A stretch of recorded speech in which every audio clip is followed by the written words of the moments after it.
All right, we are back.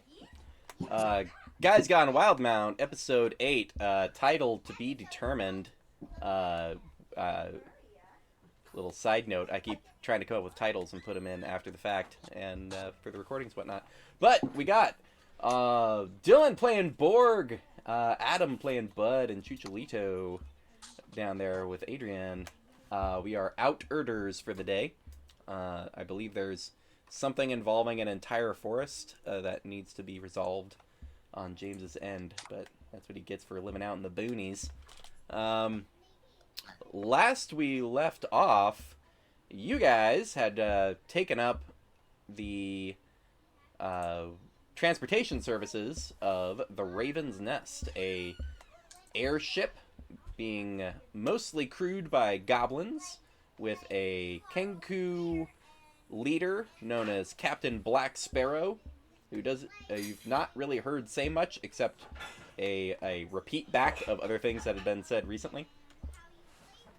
And you are currently taking off and moving south from the city of beasts.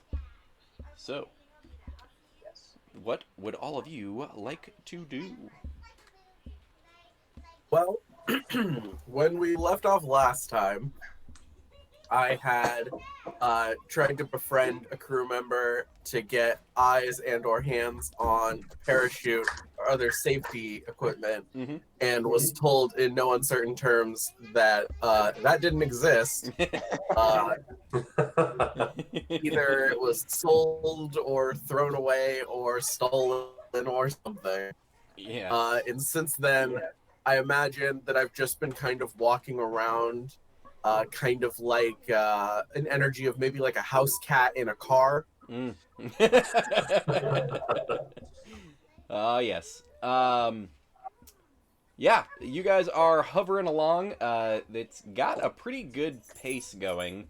Probably a little faster than your average horse, but up in the air.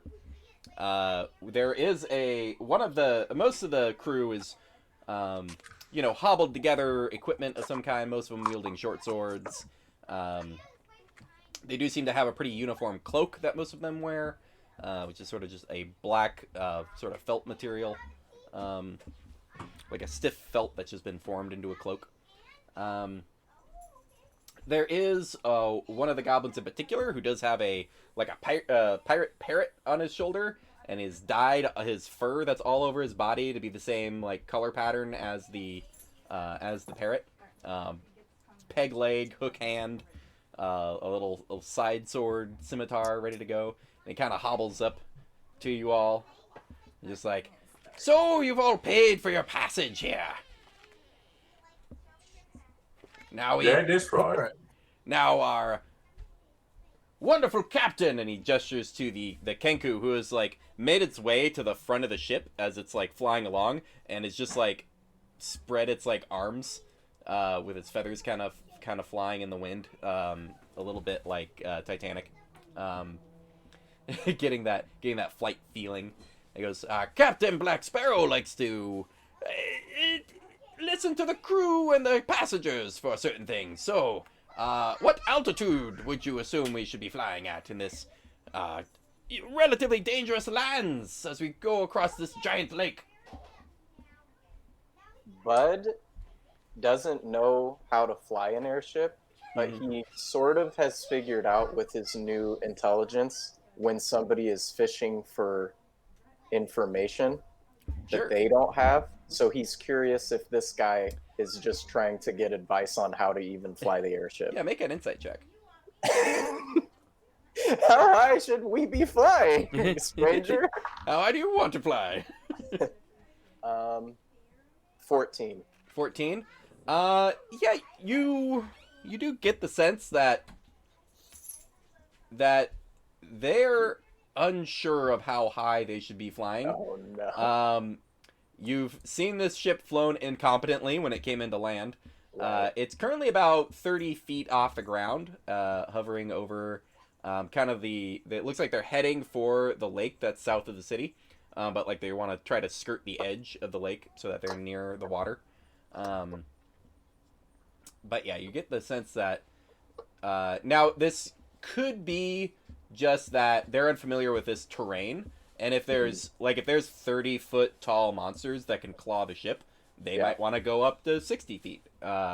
If there's crazy high winds as you get a couple 100 feet up, then maybe they want to stay below that. Like you're not sure if it's incompetence or just an unfamiliarity with the area. So Bud would say, I don't know about flying the airship, but I almost died from some moorbounders on our way back to home. And one got me really good, and I've heard of these beasts, mighty leapers. It sounds like. Yeah. Perhaps so we should raise our altitude to stay out of jumping range. probably, and for tall trees. Yes. But I do like the idea that we would only fall 30 feet right now.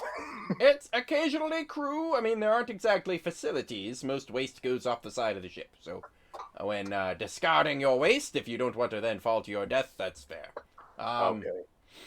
So, But yeah, maybe a little higher would be comfortable for the terrain. Looks at all of you, goes, so 100 feet up?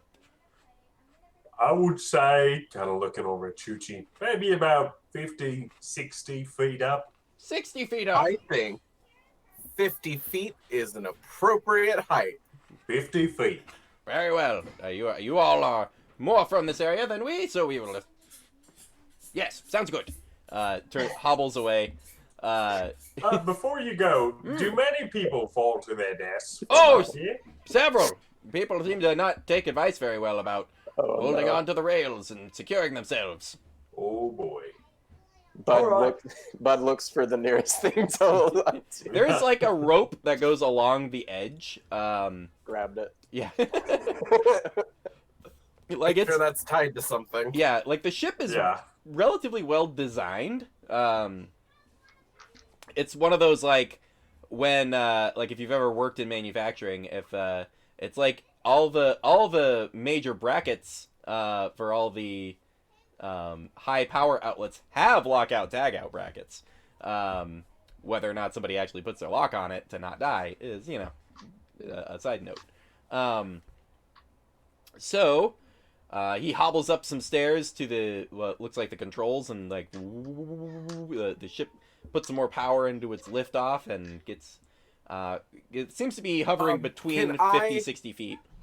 See the controls from here? You'd have to go. It's like an upper deck, but you could get up there. There's nothing stopping you. When he goes to change the altitude, I want to follow him just like nonchalantly, just like me and my bud going to raise the altitude, and then see what I can see. See if I can figure out kind of how the controls work. First, give me an insight check. Insight check. Yeah. That's just a straight across the board 10. 10. Okay. And then an investigation check. He does seem to he kind of like turns and pulls like there's a series of knobs and levers, and he seems to make a couple of adjustments. The investigation check was a 5. 5. Okay.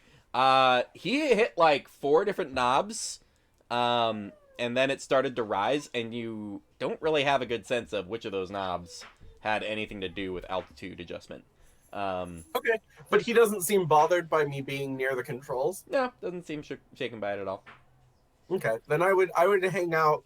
I'd probably spend my time around here, just like seeing if I could logic out how it works, and then seeing if anyone else comes by.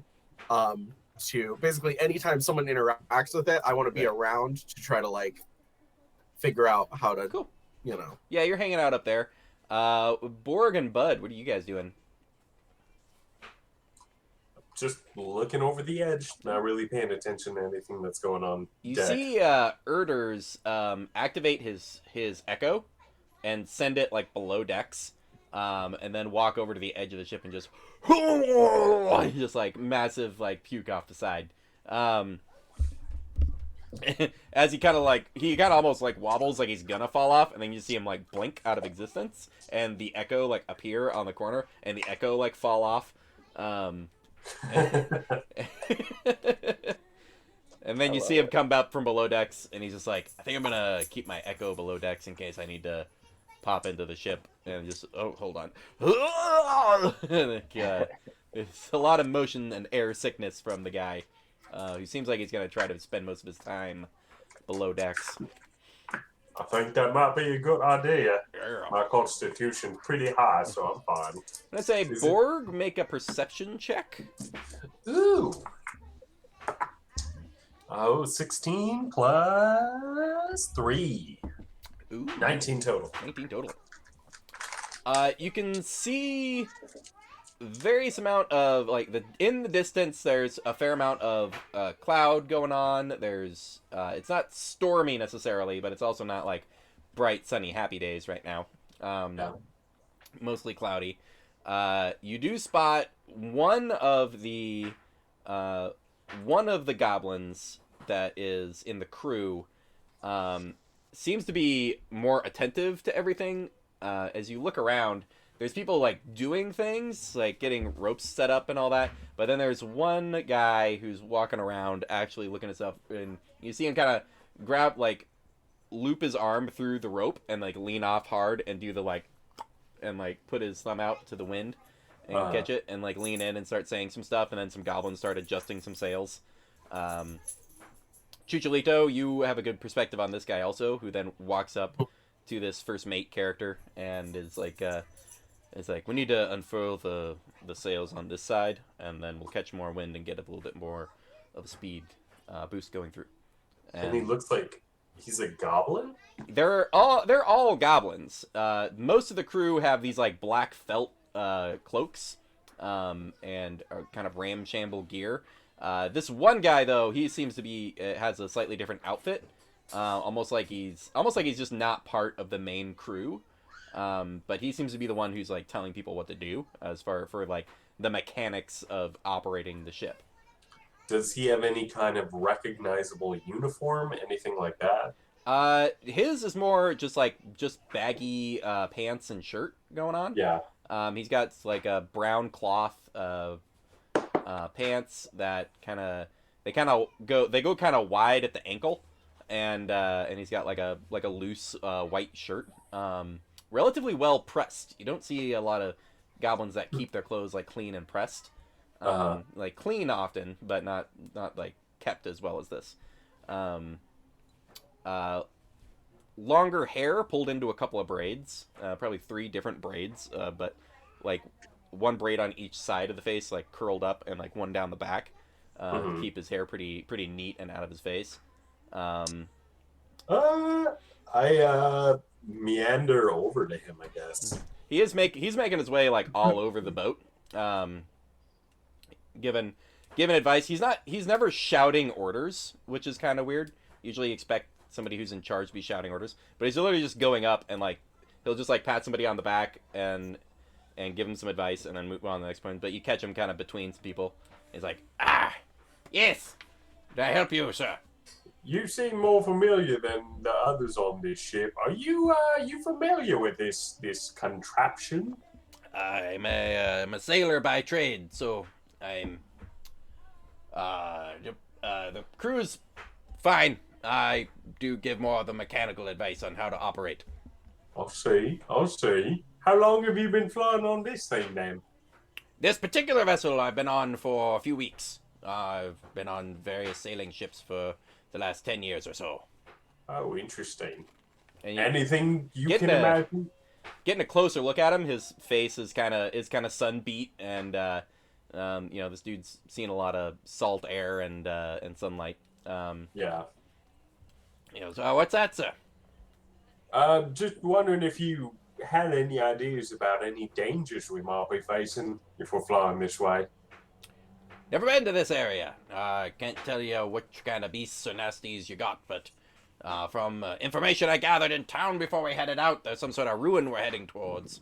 And ruins can be all sorts of things. Dragons, or monsters, or just peoples that have taken it over. Got it. Interesting. I'm Borg, by the way. Nice to meet you. Borg, yes. You call me Grit. Great. Grit. Nice meeting you. You as well. Well, do you know if it storms a lot in this area? I mean, if we... let me put it this way. If I rotate the crew a bit, we could get to our destination in about 2 days. If we're flying night and day. If we just fly during the day hours, that's a little safer. But will, take longer. So, what say you? Should we...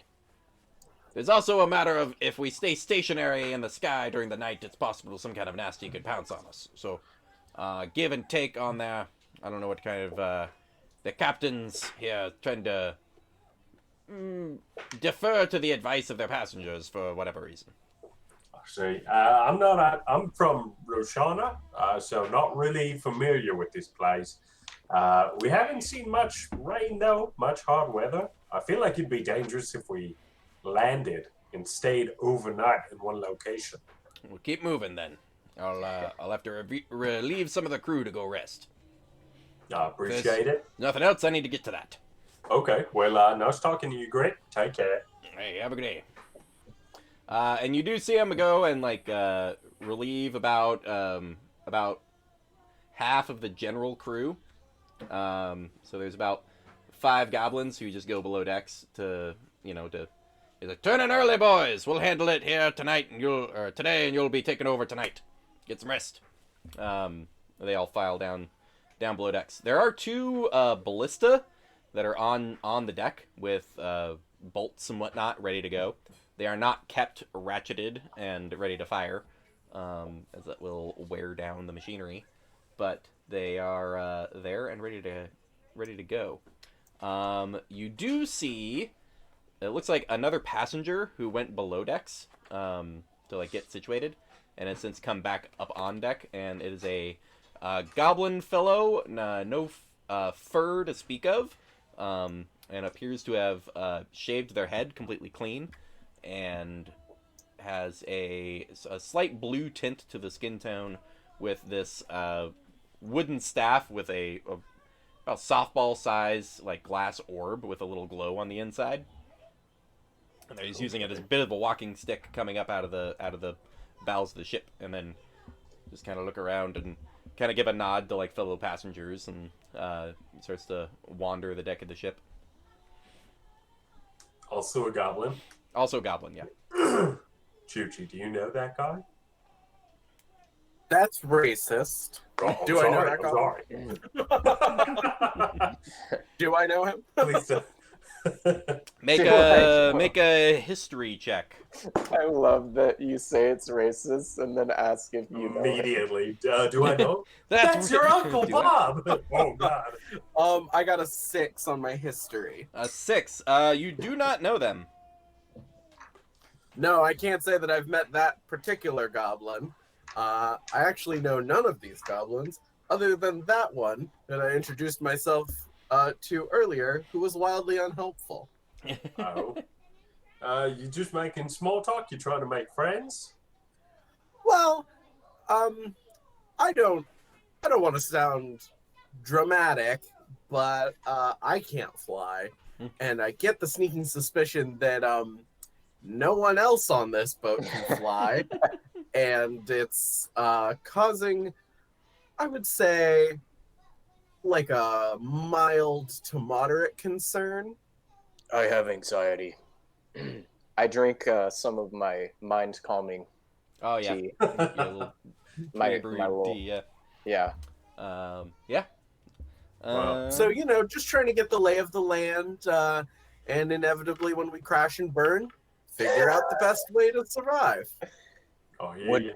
Would this guy with that orb staff be able to kind of save us if we were falling? He's walking towards you once you busted out your vial of and started sipping your calming tea. Oh yeah. Kind of what y'all drinking there? This is a mind calming tea from Madam Nasty. Madam, I'm not familiar with Madam Nasty. That's not her name. It's just what I just said. But she has a shop in town. Oh, is she of which is that? Is she of a tabaxi heritage? Naz is a pun in the tabaxi language having to do with tea, so that would make sense. Oh, No, but ha ha ha. Would you like some? I try a sip always. He kind of reaches in, pulls out his own like teacup. Yeah, I'll hand him I'll hand him like one, and I'll say, if you don't like it, you can give it back. But Oh, not a problem. He kind of just like a splash out and like kind of like swirls it like to like almost like to oxidize Yeah. it a little bit, and then takes a sip and goes, "Oh, that's quite good." yeah, I feel like punching something because this feels like a precarious situation that we could all die from. But I know that punching something wouldn't help my feelings go away. Not So to I'm worry. drinking this. Fun story. He kind of like he like reaches into his like robe and like pulls out a stool and like like and then like sits on it. Which makes no sense. He just like reached into some fabric. He and just pulled out has a some- stool. He just had a stool. Takes a seat, like crosses his legs. Let me tell you a story. As he like pulls out a small table. Bud will like sit down cross-legged and be like way taller than he is on the stool. As you go to sit down, he's like, "Just a moment." Pulls out like a large cushion and throws it under you. Thanks. Subsequently pulls out like a tea set and like some loose leaf tea, which he like adds to it as he's telling the story, and Sweet. seems to like flick his fingers at it, and the water starts to boil and starts to brew. As he keeps setting up this like tea set. This is a goblin of finer things. Yeah. In my youth, the first spell I ever learned. There was a fine man who took me under his wing this is over in the Dwendalian Empire, mind you. So a very open-minded individual. And we were walking through the mountains and splat! Hit by a meteor! So, if you're worried about death finding you, worry not. Death will find you when it feels like. Yeah, okay. But as you think this is mixing in these like this like powdered blueberry and like spearmint and a bunch of different little leaves, gets it brewed and then like pours you a cup of this tea as well as himself, and he goes, kind of looks over to Borg and Chicholito. He's like, "How about the two of you? I got half a pot left," and he starts like drinking his own. Absolutely. Sure, I'll take some tea. I don't. Pours you Couldn't guys hurt. some tea, and yeah, it's like very really good. small in Bud's hand, probably. 'Cause It's I assume it's like goblin size tea. No, he gives you a full like bugbear size like cup. Oh heck yes! It's I not see completely you are a filled because friend. it's still like a normal sized teapot, but I see you are a friend of goblinoids, of which I am, of their kind. look, when whatever entity or wizard or whatever created our kind, made the different versions of us, I say, nuts to them. What have they done for us lately? Good that we all be friends. Everybody look out for each other, and don't worry about these nasties and beasties and those that would depress us. And he takes his another drink of his thing. Cheers. Just like, cheers to you all. Cheers. Cheers. Do you, Cheers. by the way, if we hung out near you on this trip, do you have a spell that could prevent our death when we all go down? Lots of spells can prevent deaths. Well, I mean, like, specifically when we're falling out of the sky. See, death is never so obvious. You're walking along a path you expect jumped by a tiger, mauled by a dragon, but then boom, meteor. No. The first I two see you, have Death. recently happened to us. But I- not the third one. I see You- death's mischievous nature. No, it will not be simple falling to our doom that will destroy us. No, something unexpected will happen. So you prepare for the unexpected. The obvious is never a thing. For the last few drops of tea, he pours into his mug and like throws the teapot into his robe, which it just disappears. I'm sorry, Ah. I have bad manners, but I'm Bud. Bud, wonderful to meet you. They call me Prav. Brav. Thank you Nice for the to tea, Prov. Thank you. Of for the course, tea. of course. Are And you all... the story. What? And the story. And Yes. moral. All we are shared stories. If you really think about it. Once you're smashed by a meteor or blown up in a volcano, your physical form is done. Your spirit goes to recycle if you're one of the, luminous whatever's from this area, or off to your gods that created you, who many of which are dicks. But whatever, you have this life, and you live your life. Oh, Borg is one of those. Well, good on ya. Best of luck to you in your next roundabout. Do you know about the roundabouts? I've heard of it. I've studied many things. Borg, maybe you could ask him about it. Pardon? What do you know about consecution? Consecution. That's the prime effect of that religion, is it not? That's correct. The Well- idea of rebirth, relife, the Luxon shines its graces upon us. You must be quite worried as we head outside the range of that Luxon. My understanding is it's ranged 100 miles. We're heading a good 200 miles southward. Oh, I haven't actually been consecuted quite yet. I hope to be soon, though. Yeah, well, good on you. Now, one thing I would note, and he kind of looks around and then leans in. He goes, "The Dwendalian Empire, the war that was started, came about from them claiming one of these devices. Many people have found themselves reincarnated into bodies not familiar to their original races. So you live your whole life as an orc or as a drow, and then you are awakened as a human in these strange lands with all these memories of battle and interesting situations. Then you're growing up on a farm with no particular sense of why you're imagining these things. It could be quite terrifying for people, as I understand. But also, be aware, there are more of these beacons throughout the world. Shards of your god's power. Crystallized. Planted in various locations. Now, if one should happen to perish in the range of one of these beacons, but then no one is ever born within range of those beacons, their soul is essentially caged forever in strange locations. That's why I have an expedition to head eastward with a group of fertile women, and we will create some people out in the wastes and see if any fine souls are created." Guys, good luck on you with that. It sounds like a very fruitful plan. I know. I have 15 volunteers that have signed up so far. And when we have 30, we will hire the airship and sail that way. Wow. Giving birth in airship all the way. Returning to see the results of our experiment may take a few, dozen years to find the results, but that's what science is all about. Man of science, then you are. Science and magic, the best. Interesting. Tuki, I want to go. I don't want to see anymore. Let's get out of here.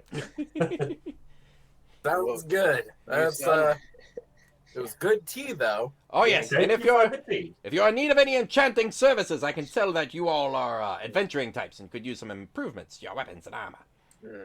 I don't like to advertise it, but I can tell you're trustworthy fellows. And he kind of pulls his robe out and opens a side pouch that's inside it, and it reveals 2 of these fine shards, thin and coming to a point of this green glittering glass. And then there's also a small pouch which he pulls out, and he kind of reveals the same kind of glass but granular inside there. And he goes, "This," and he puts it away and seals it up and pulls the cloak tight. He goes, "This is called refined residuum. Can allow me to instantaneously enchant an item that you have. So if there's something you need enchanted, you let me know, and I can slap a fine enchantment on it instantaneously." Very impressive. How much would something like that cost, though? For friends who are here to make sure we all don't die on this expedition, 300 gold pieces, pretty much so that I can replace it once I've used it.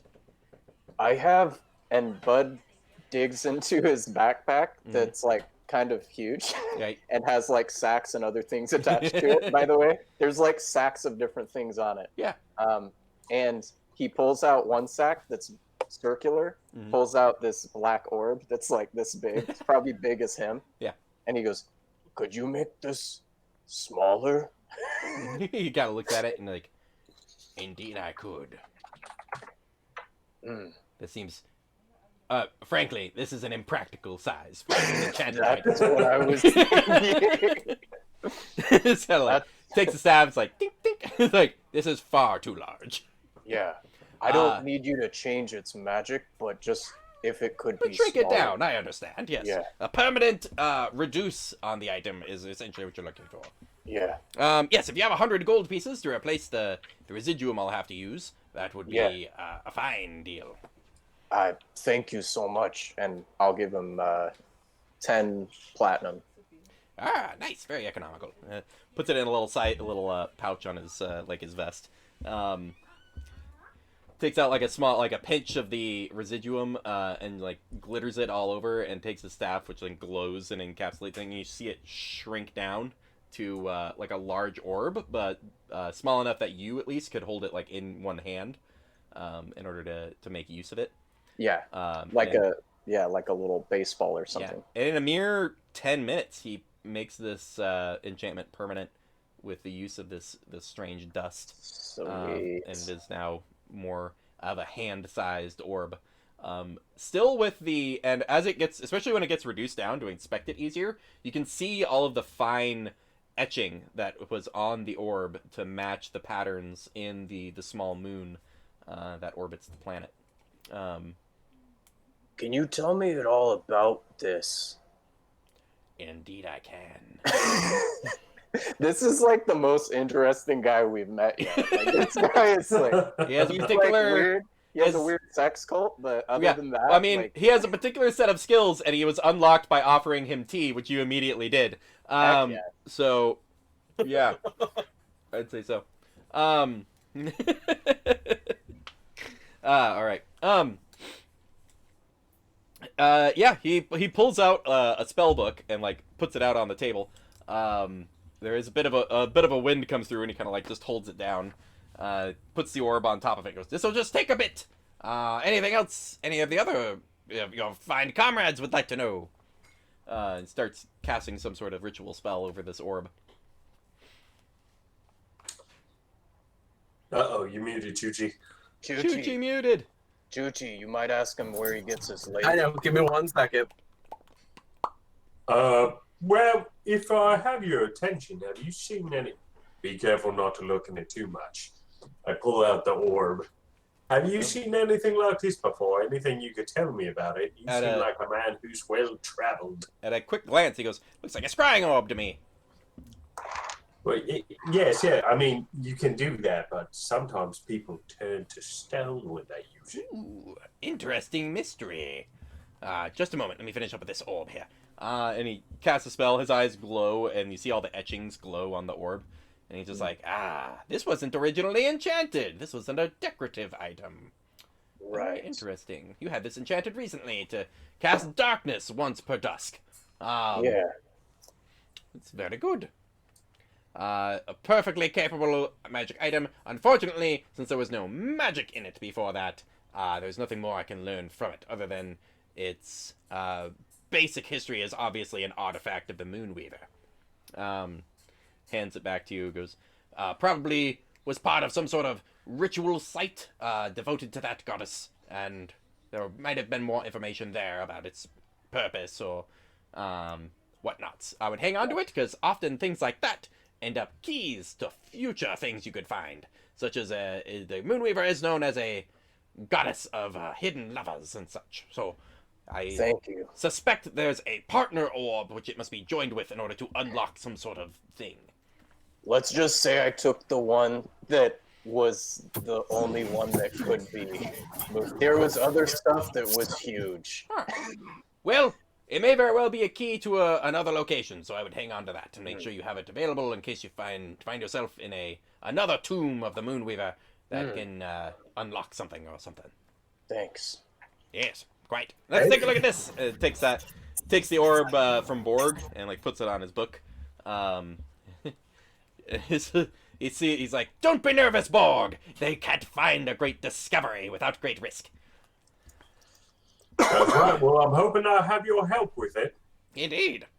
Does the same little ritual thing, and it's like, well, yes, this appears to be a scrying orb. However, it seems to be locked. It seems to be locked onto some sort of paired item, which you see sometimes. Sometimes certain effects are made bound to other things. So there might be a coin or a ring or an amulet or something that it is paired with, and it can scry on that object. That appears to be the enchantment. It can scry on an object at will, where a normal scrying orb can be used once a day. This thing can be used at will, but only on a particular object. So I don't see anything in the enchantment that would cause someone to turn to stone, though. Right. A question for you. Indeed. Do you mind if I You look? said that it's... yes, absolutely, if you... But before you do that, so there's one other thing that's interesting. You said that it's paired with something. Yes. Could you tell me if it happens to be paired with this ring, perchance? And I hand them the ring that we got in the ruins with Melora. With that weird eyeball thing. The one that I had to look through? Yeah. Mm. That was weird. Kind of takes it, puts it on the orb, and it's just like, I don't see anything in particular that's pairing these two together. The enchantments don't seem to be perfectly linked. Okay. So what happened to me is I actually looked through the ring. Be careful when you do it. Indeed. And that's what took effect. I saw some strange things, and it seems like maybe I was just wondering if they were related somehow, but it doesn't seem so. Could be. May I just have a look? Yes, absolutely. Takes the ring and just like looks through it. Didn't Borg like have to not get paralyzed or something? Yeah. Did you warn him? I can't remember if I did. He just turns to stone in front of you. Oh, God. I did it again. He's kind of looking through it, and he's just like, I don't see anything in particular that is of any kind of... Ah! He pulls his eye away as, it pulls it away from his head. As you see some, or he doesn't really, he just has, like, one, like, little sideburn hair that's, like, left sticking out, and which turns to stone and, like, breaks off the side of his head. And he just, like, pulls the ring away and goes, whoo! There's a Medusa on the other side of this. Like, hands it back to you. There's a Medusa on the other side of that. Do you think that maybe that scrying orb, which also turns people to stone, maybe the Medusa has the other one? There's only one way to find out. And he takes the orb and just, like, grabs the sides of it and just starts to peer in. Oh my God, be careful. He goes, ah, yes, there she is. Still looking through the ring, trying to get whoever was looking at her. She doesn't know it was me, I bet. Let's see. They are linked. That's a fine headdress she has. No, they're not linked. The ring, she's putting it back onto some sort of statue? Let me look around here. He kind of turns the orb and looks through it and goes, ah, there's another orb. This orb is being held by some sort of petrified being. Something that is holding it up particularly in order to, like, get a good view of this area. Oh. He kind of, like, he takes his cloak and, like, puts it over the orb and goes, it appears that the other orb activates in some way when you are looking through it, which gives her the opportunity to see it. And when she comes up to it, gazes through. Apparently her ability can travel through scrying. To turn things to stone that look at her. I'd recommend not using this except very cautiously, as if she spots you, aims at you, she can turn you to stone from any distance through these things. So, odd that the ring has the same sort of enchantment, but to a different object. Probably. But with the same Medusa, so she's got a menagerie of items, it sounds like. I could see a fair number of statues, which I assume are people she's petrified. And many of them having artifacts. It appears she likes to present her artifacts attached to the beings that she turned to stone that had them. So there was one statue of a larger, stocky lady, which had the ring. It looked like she was in this sort of thing, like as if she herself was looking into the ring and was turned to stone there in that gallery. So I assume that these appear to be enchanted items of an ancient nature, meant for both observing and communicating with various peoples over distances. And now it seems that one side of them, at least, has fallen into the possession of this powerful Medusa. who is turning folks to stone who dare to gaze upon her wherever she resides. Interesting. Thank you very much. I appreciate you taking a look at that. Indeed. Of course. Glad you didn't turn to stone. Oh, yes, I got a little lucky on that first one. That was.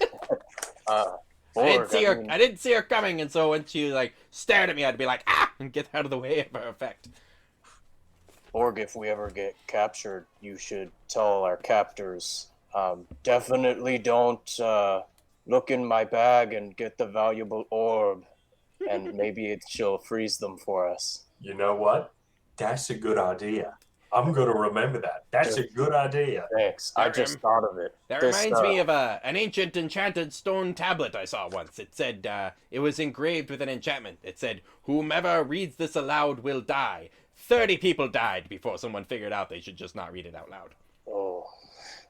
Interesting. There was a pile of dead soldiers, and I was just like, guys, just don't read it. And it took about... It took another 2 or 3 people before the captain said, okay, stop, leave it alone. I would have been safe because I used to not be able to read. Ah, smart. Completely negates that kind of trap. I am a little... Yeah, go ahead. You mentioned enchantments, by the way. I'm sorry. My dog has been on her deathbed. Oh. Basically, so that was what that was. Oh, I'm sorry. But yeah, I mean, we'll see. But you mentioned enchantments. Indeed. Is that 300 gold? That's like a flat rate? I mean, yeah, that's pretty much what it cost me to get the residuum, so, yes. Great. Can you enchant something with like a slow fall ability? Is that a thing? I'm afraid I do not know that particular spell, but if I learned it, absolutely. I think. Probably. Well, terrible. Not sure how powerful that code of enchantment would be, but I believe I have the residuum for it. So 300 That's gold. my inquiries. Do you need something, Chuchi? I do have a little bit of money left. Oh, no. I mean, I have a lot of money.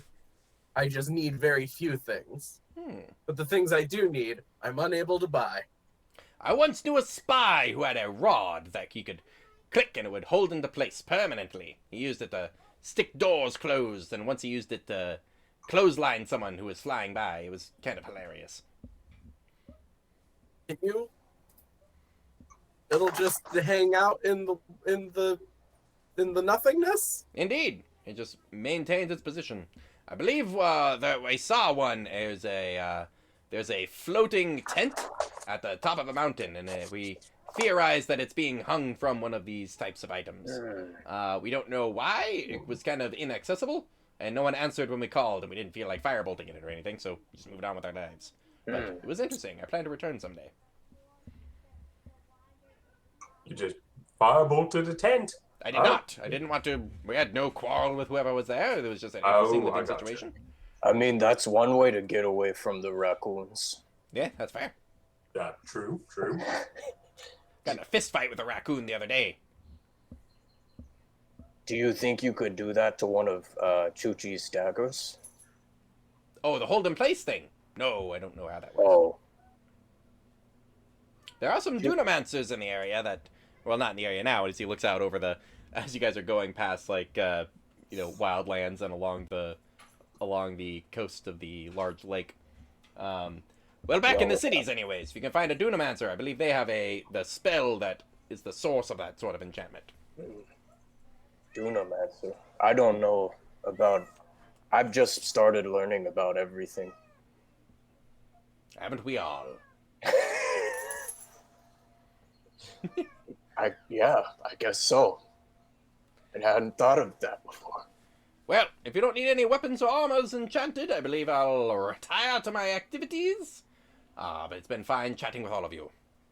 I am curious if you knew where this Medusa was, because... I do not have a clear indication of her location. Did seem to be underground, though. So some sort of cave. That is. Is there anything we could do to find her with all of this stuff? With magic and science, anything is possible. Okay, thank you.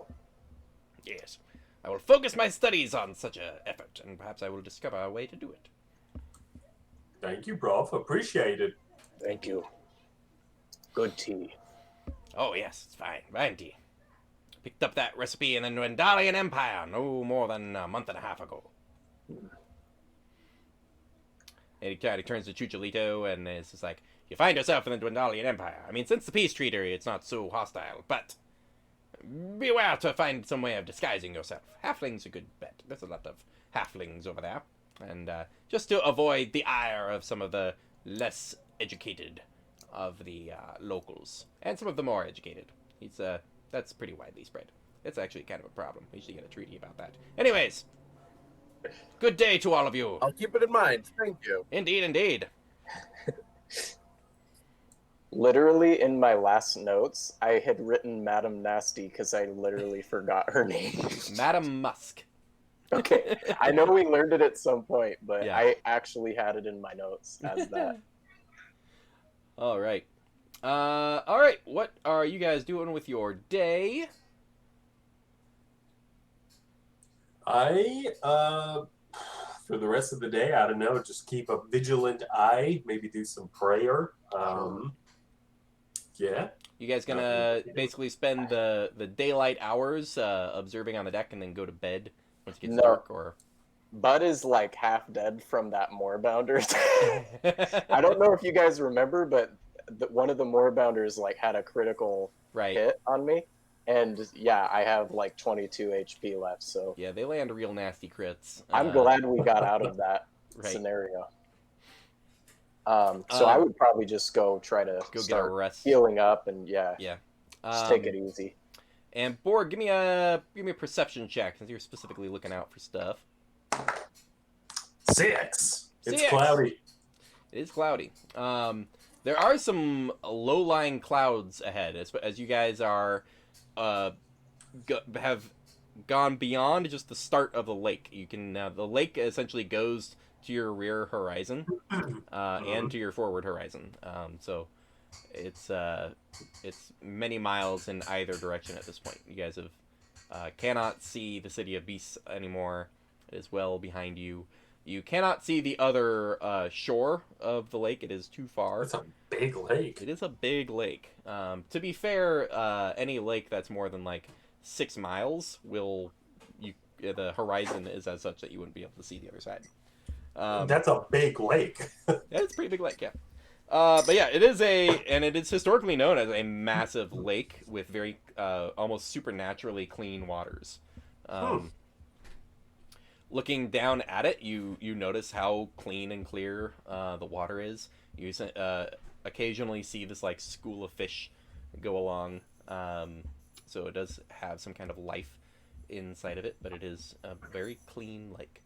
You end up staring at that for a few hours. It does get closer to a good time for you guys to go rest. So Bud went first. But you all head down into the lower decks of the ship to find a somewhere to camp, or not camp necessarily, but somewhere to bunk up. Mm-hmm. The crew rotates right before evening. Could Bud briefly like get up from his resting for a second, Sure. like while this shifting in cabin happens? Yeah, you hear some of the crew. You hear a bell sound as crew come up from the bottom of the ship, and other crew go down to the lower end of the ship. Yeah. I would just look if I could spot Borg. Yeah, you would probably see Borg coming down right about then to like start his own rest. Good night, Brad. Hey, Borg, I was just resting, and I had a thought, and I just needed to talk to you real quick. Yeah, shoot. What's on your mind? My child, please Yeah. tell me your sins. Yeah. Repent. Oh, sorry, continue. It's actually, thanks for bringing that up. Uh, because it's about your religion. And I'm concerned about you. You're concerned about me? What are you talking about, bud?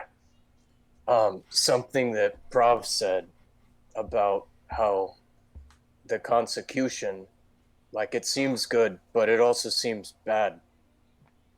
And I just want to make sure something bad doesn't happen to you. Well, what did he say about it that was bad? I know he was talking about how loony the gods were, but Yeah, well, he was saying you could get trapped. yeah, that's if I die outside of the range of a beacon. And no. If I die within the range of a beacon, but no one gives birth in an area, I don't know. It seems like a small price to pay for such an honor to receive. Mm. Yeah, and I'm not telling you what you should believe. I just don't want you to get trapped. Yeah. You weren't talking to oh god, what's the den called? The leader. You weren't talking to Kryn, were you? No, The guy I saw at the bar no, tried to dissuade me. he tried to dissuade you. Yeah, about getting constituted. Well, no, I didn't even know didn't know what you guys were talking about. But what did he tell you? Oh, he said something about like you die, you go, your soul gets trapped inside this beacon, a deluxion, and then someone gives birth, and then you are reborn. You are reincarnated into a body anew. But he said that after so many times, sometimes even one time, you can start to slip into this madness. But I think he's just jealous. I think that he's jealous of me that I'm going to be constituted before he is. He was always picking on me in clergy school. In clergy school. Hmm. In my training. Yeah. He didn't. He seemed pretty down to earth. That you're talking about that guy who talked to you at the bar, right? Yeah, The yeah. humble clothing. Yeah, it was all a ruse. But look, now I got his armor. That's right. I have a sword, but right? Oh, yeah. That's right. But I forgot about that. As But you unsheath that sword, it does light up the lower deck. As there's no candlelight or anything. The whole crew has dark sure. vision. So it's just like whoa, like gets this What fills color with is moonlight. that? It's like moonlight, so it's just Oh, like dim cool. white light. That's so sick. Yeah. This is really cool. Why did he give this up? Well, I mean, I don't know. He used to call it. He had this thing about goblin lords in particular. He would call it sting. He would say that it would light up when goblins were near. I don't know. I didn't pay too much thought to it. Goblins are near. Well, that's why it's glowing. That's why it's glowing. A goblin like pats you on the thigh and goes, "You're a goblin too, buddy," and like walks. Thanks. walks up through the shift. Sometimes I'm the one reminding people of that. Thank you. So I guess I'm just. You seem so sure about the path you've chosen, but it's just nagging at me. The more I hear about this, the deal you're essentially making with this beacon seems. Anyway, I want to stay near you for a while and just make sure you don't get taken advantage of. And if somebody else has told you something like this recently, you maybe should listen. I mean, I don't really put too much trust in what he specifically said. Sure. But, I mean, definitely stick near me. I want to stick with you, especially with where we're going. But the idea, I haven't even been consecuted yet. So then it happens, and then there's a small chance that I could die, and an even smaller chance that maybe a fragment of my god happens to fall nearby and be buried somewhere in the dirt. I'm not giving too much thought to it. I think it'll all work out just fine. At that point, you guys notice Captain Black Sparrow has been sort of hiding in the shadows and like steps out and puts an arm on each of you, turns and is just like, "My God," and turns to the other and goes, "The situation you've chosen," and turns back and it's just like, Stick to me. And, like, pats you both on the back and then, like, walks off to, like, their cabin. That's the captain. I don't trust that guy. Something about that seems weird. I think he's trying to very talk curious. with us using my own words. He sounded like you. He sounded like me. I don't know. That was interesting. Well, Choo-Choo, keep an eye on him. Yeah, something's going on here. Yeah. I'm no offense to these guys, but I remember when I didn't have this headband, and I'm very impressed that they're keeping this thing afloat right now. Yeah, me too. Me too. Chucholito, did you hang out above decks for a minute, or? Yeah. You see the crew rotate. The goblin that you had seen before with the three braids for their hair and the different kind of outfit. Another goblin comes out. Seems like they have sort of like a short glaive, and walks up to like the rest of the crew comes out and like switches out with other people who are just attending to rigging and whatnot. But this one specifically goes up to the guy that seems like he knows what he's talking about. Little different, obviously a different like subspecies of goblin, different skin tone and head shape even and teeth shape. But they seem to chat. They chat with each other for a good minute and like point out things and seem to chat with each other. Seems to be like his equivalent on the like night crew or whatever. And then the new one just gives him a pat on the back, and then the other one follows the crew down below decks to go rest, as he kind of like takes the main controls. Gonna sit. Are you hiding in any way, or are you just like chilling out? I would say that I'm like, just doing like the perfect amount of just like low key something. Mm-hmm. Just being a passenger. So I would be like listening. I'm still probably trying to mm-hmm. if I'm not learning anything about flying the ship, then I at least want to make sure that if something bad happens, I'm the first to know. Sure. Give me another investigation check. 12. 12, yeah. As the new one takes over, he kind of looks over his shoulder, sees you observing stuff, and just gives you a nod. And there's some winds come in from the west, and you see him just sort of like turn there's a main wheel that seems to control something that's controlling its like left and right direct pointing at least. He kind of makes a small adjustment on that, and you see him turn two knobs, and the ship stays relatively level as it turns into the wind to not get too far off course. And he kind of looks back, pulls out like a small flask and like just takes a sip. You need help with something there? Anything you want to know? I'm just, I'm on this ship. I thought I should learn how to help pilot it. Are you new crew or passenger? Passenger, but who knows how long I'll be here, Yeah. We got lots of our kin take up here, like the freedom, like the adventure of everything. Who wouldn't? Indeed. I used to sail with Grit back there. The Menagerie Coast is not too hostile to our kind. It's a good, honest work. Sailing a ship. Sometimes dishonest work if you want a little extra coin. Oh. But yeah, this isn't... this wasn't too hard to figure out. I don't know why the rest of the crew was having such a problem for so long, but these knobs here can...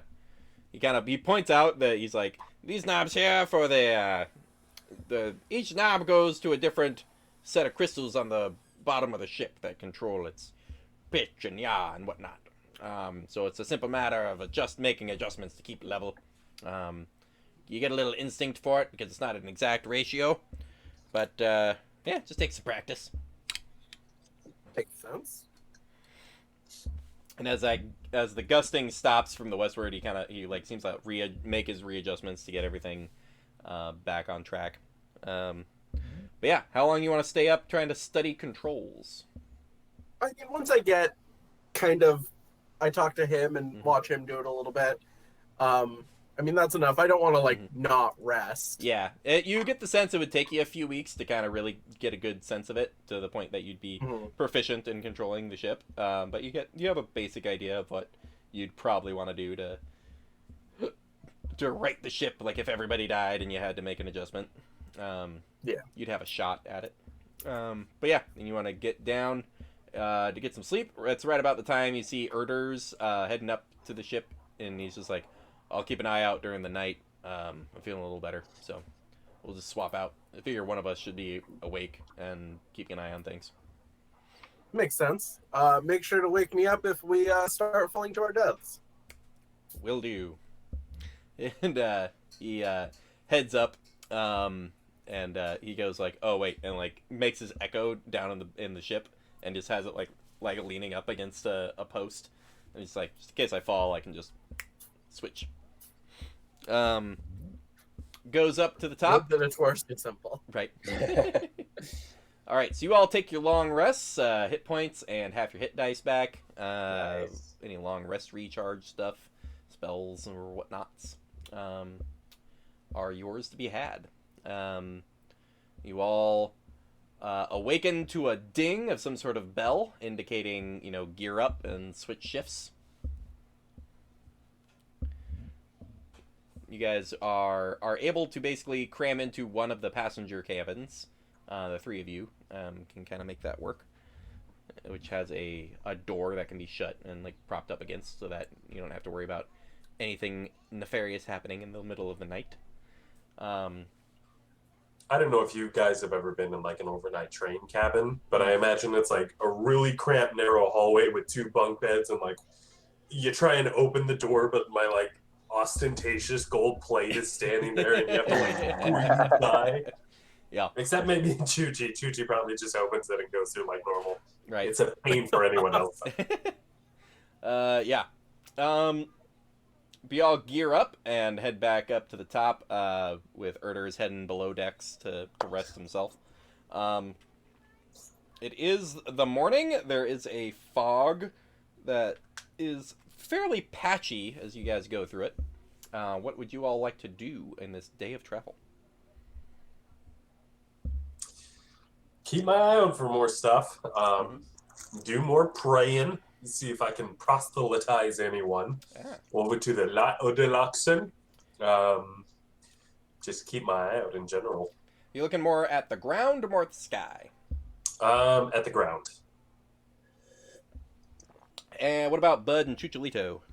I would probably be more concerned with the sky and the ship itself. Sure. Bud? I'd go look for Bud. Would look for Prof.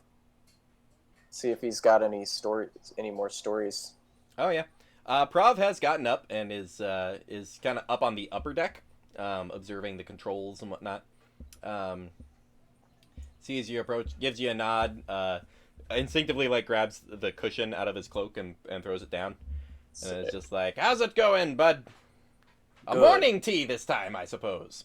Yes, please, thank you. He whips out his tea set and like starts doing his magic to get the water boiling, and grinds in some like black tea leaves into it, and it's like, "This will be a nice little pick me up." Thank you. He is there brewing. Borg and Chucholito, make perception checks for me. Oh, 18 plus 3, 21. That one. That one. All right. Borg. As you look over the edge, keeping a good hold on, peering down at the land. It's about 60 feet or so down. But you can see off, not quite the horizon, but approaching the airship, kind of from the southeast, so approaching you on land from the direction you're going, on sort of like an intercept path. You can see these looks like 4 different figures on various sized or 3 different figures on various sized mounts, like galloping and kicking up a bit of a dust storm as they get moving on. With a 21, you can see there's something like a reddish and orangish humanoid on the back of something a little smaller than a horse, but sort of blue. Can't quite tell what that is. There's another humanoid. You can kind of see a streak of red, but otherwise looks like just some sort of humanoid riding on the back of some sort of tannish thing. It's kind of hard to tell from this distance. And then there is a large, looks like possibly an ogre riding on the back of something green and very large, galloping through the sand and dust. And Okay. Directly at us. Yeah, Like riding towards you. So you can see them approaching. Let's see if none of the crew seems to be reacting. It doesn't seem like anybody sees them coming. Gotcha. I shout out like, "Got some people approaching us! Look down there. There's 3 of them. Should we go up in elevation?" The one piloting goes, Captain Black Sparrow from the front of the ship just turns back and goes, "Up in elevation!" Like in your own voice, shouting back, and the goblin piloting is like just nods, turns some knobs, and the ship just like starts like rising up to get it'd be about 100 feet up, almost immediately. Let's roll initiative, although it's a bit of a surprise round. Yeah.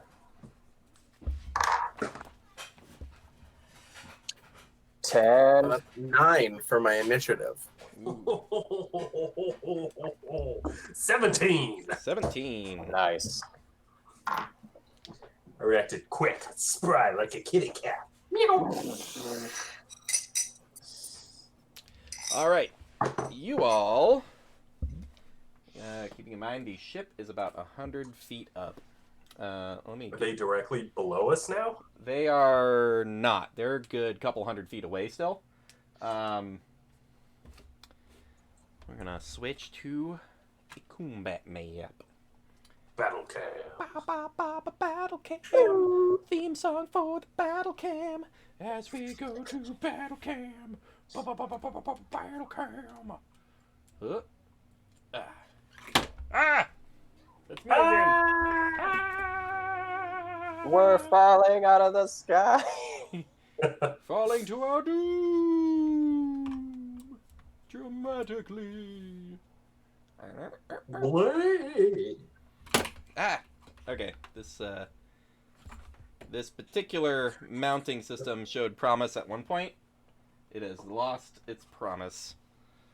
And so we shall return to the old prop. That is a pretty cool ship. Oh yeah. It is. The only problem is I was hoping that it would come with 2. So, because often a battle on a ship will need the top of the ship and the bottom and the inside of the ship. Oh, but right. instead it flips over, so it's one side is the top of the ship and one side is the bottom of the ship. But I'm like, well, if there's a battle happening with both sides of the ship, then I'm kind of screwed. Yeah, you need. Yeah. So, like a lot of things, it was not 100% thought out, but it is still very good. It's one of the better, especially cost-effective wise, it's one of the better options I've seen. For sure. Is that the 1985 games? Indeed it is. Nice. Hashtag not sponsored, but hashtag please sponsor me. That's cool. I think I told you, they're like a block away. They're pretty cool peeps. If it weren't for COVID, I'd just walk over and be like, yo, dudes! So we have our goblin pirate dude who has his blue everything. There is Prov off to the side with his staff and his goblinness. The experienced goblin sailor dude. There's the other experienced goblin sailor dude who was just sort of overseeing the shift change, basically. Who is still up top with his glaive and all that. You have your regular goblin crewmates that are around, and then Captain Black Sparrow at the front of the ship, who has since turned around. He has his odd mechanical device at his side, as well as his rapier, and seems to be looking about, concerned now that there is something on the approach. You all have gone up 100 feet. First to act is the one who successfully made their stealth check to make the approach through the cloudy weather. You all get a bit surprised as a figure flies in from the west, the opposite direction of the approaching trio that are mounted, and makes a flies to the Prov, makes a grapple check, succeeds, and then flies 60 feet up and over. So flies over to about there. You all see this Birdman, this Aarakokra, just swoop in, talons into Prov, and then fly away.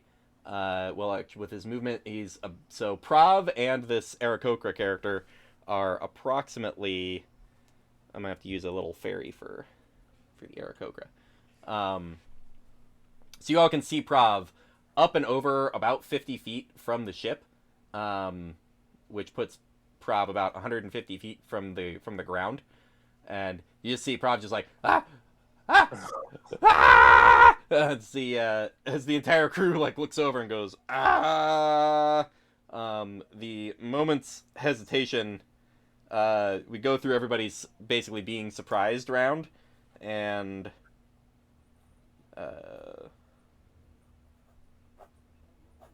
then this bird type person just kind of looks down at the crew and just lets go, and you see Prov just just go fly past the ship, and then you all hear the scream like goes on for so long that you hear a and then a onto the ground. I would roll the 15d6, but he's a wizard. So Prov, no! There is a crack splat type sound effect. And then Devastating. that was just them letting go, and so you see that character. Let's see. They would pull their dagger, go into a rage, and fly. Kind of surmise the area. Fly to Captain Black Sparrow, and make an attack. That's a nat 20. Dang, this guy's messing people up. Jeez. That is 36. 12. Stabs Captain Black Sparrow. You all are close enough that you see the dagger itself seems to just be covered in teeth. As he plunges the dagger into Captain Black Sparrow, the blade itself like bites, taking a chunk of flesh out of his shoulder. But the handle of it is also biting the person wielding it, for a couple points of damage. Mimic weapon. Oh wait, no, that's right. And with their other attack, they go to grab Captain Black Sparrow, and does so. So, and with their, let's see, they have with their movement, they then all they can do at that point is drag Captain Black Sparrow 5 more feet. So you see this blur of feathers and person just descend on, snatch one crewmate, fling them from the ship, dive in and stab, and then pull Black Sparrow just off the ship. Hasn't had a chance to let him go yet. And then it is going to go to Borg, I'm gonna see all this, and I was thinking about what to do. I don't know. I'm gonna magic missile the Aarakokra at level 3. Do it. Nice. So it's gonna take. Ooh! 3, 3, 3, 4, plus Ooh. 1 more. Another 3. Holy shit. That's amazing. That was really good. 12 plus 4 is going to be 16 plus 5. So it takes 21 damage. I rolled insane on that. 21 damage. All right. Dun-dun-dun-dun. Force damage if it matters. It does. So you watch you're like, yeah, you see those force bolts hit in rapid succession right into really good spots. You don't see them react as though they're taking full damage. So they take the halved to 11 damage. Dang barbarians. Barbarians. Birdbarians. Birdbarian. Damn birdbarians. He's gonna have to make a concentration check, which he succeeds. Okay. And so that's all out of Borg.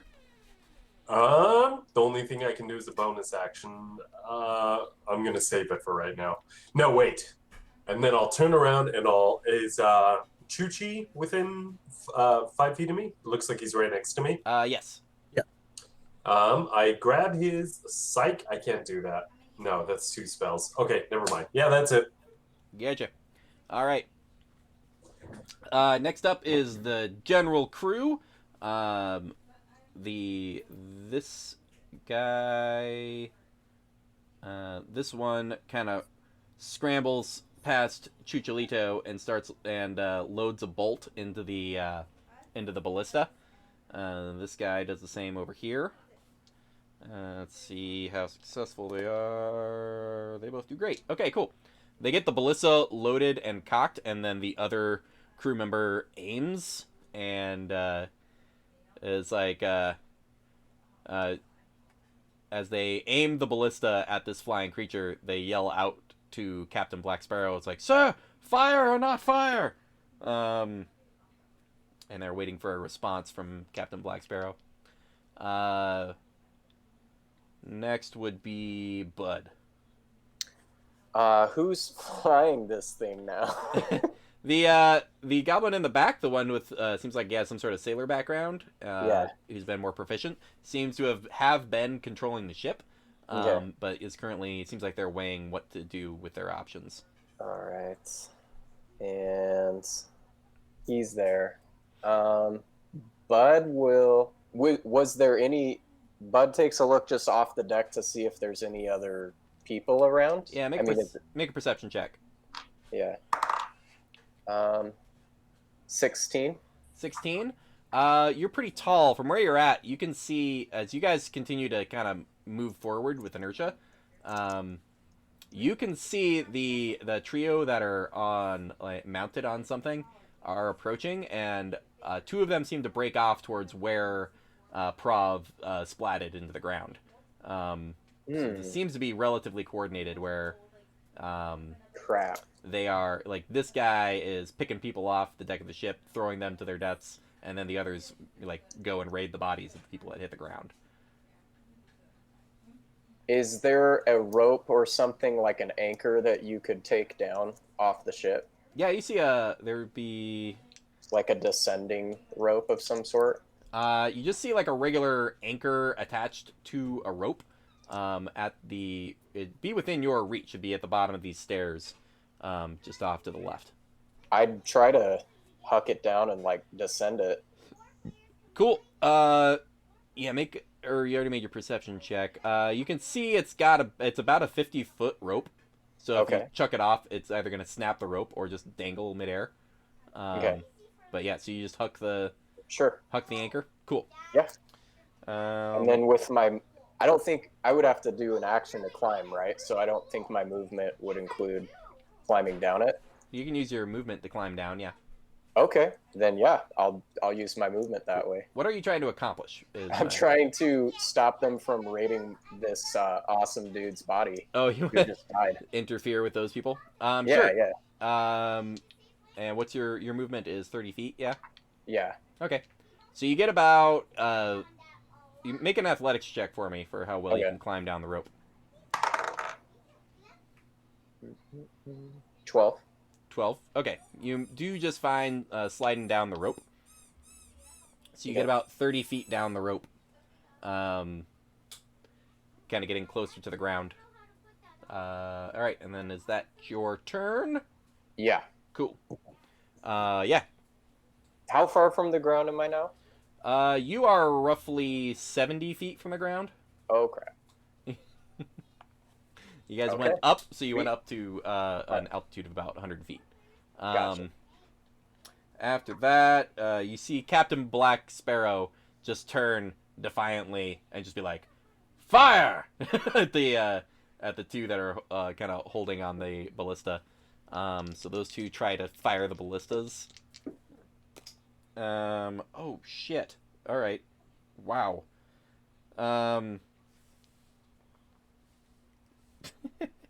All right.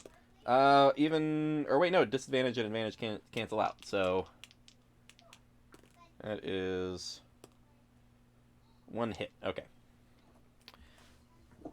So the ballista fire off. One goes wide. One actually hits the target. So a full-on siege weapon fires into this Aarakokra, dealing. Jesus. A balloon. 33. So 33 halved to 17. So a full ballista bolt just gadoosh into the flying man, and a failed concentration check. So you watch as this giant bolt strikes this flying man, just fails to be able to hold on to Captain Black Sparrow, and he's off the head of the ship. So it just starts to plummet. Captain Black Sparrow then pulls his pistol from the side of his hilt, aims upward, and takes a shot at the Aarakokra.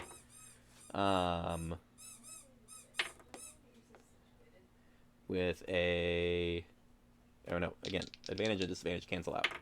So straight roll manages to hit. Nice. So you guys hear this gunshot go off, and this pellet of metal sink into the flesh of the Birdman, dealing some damage.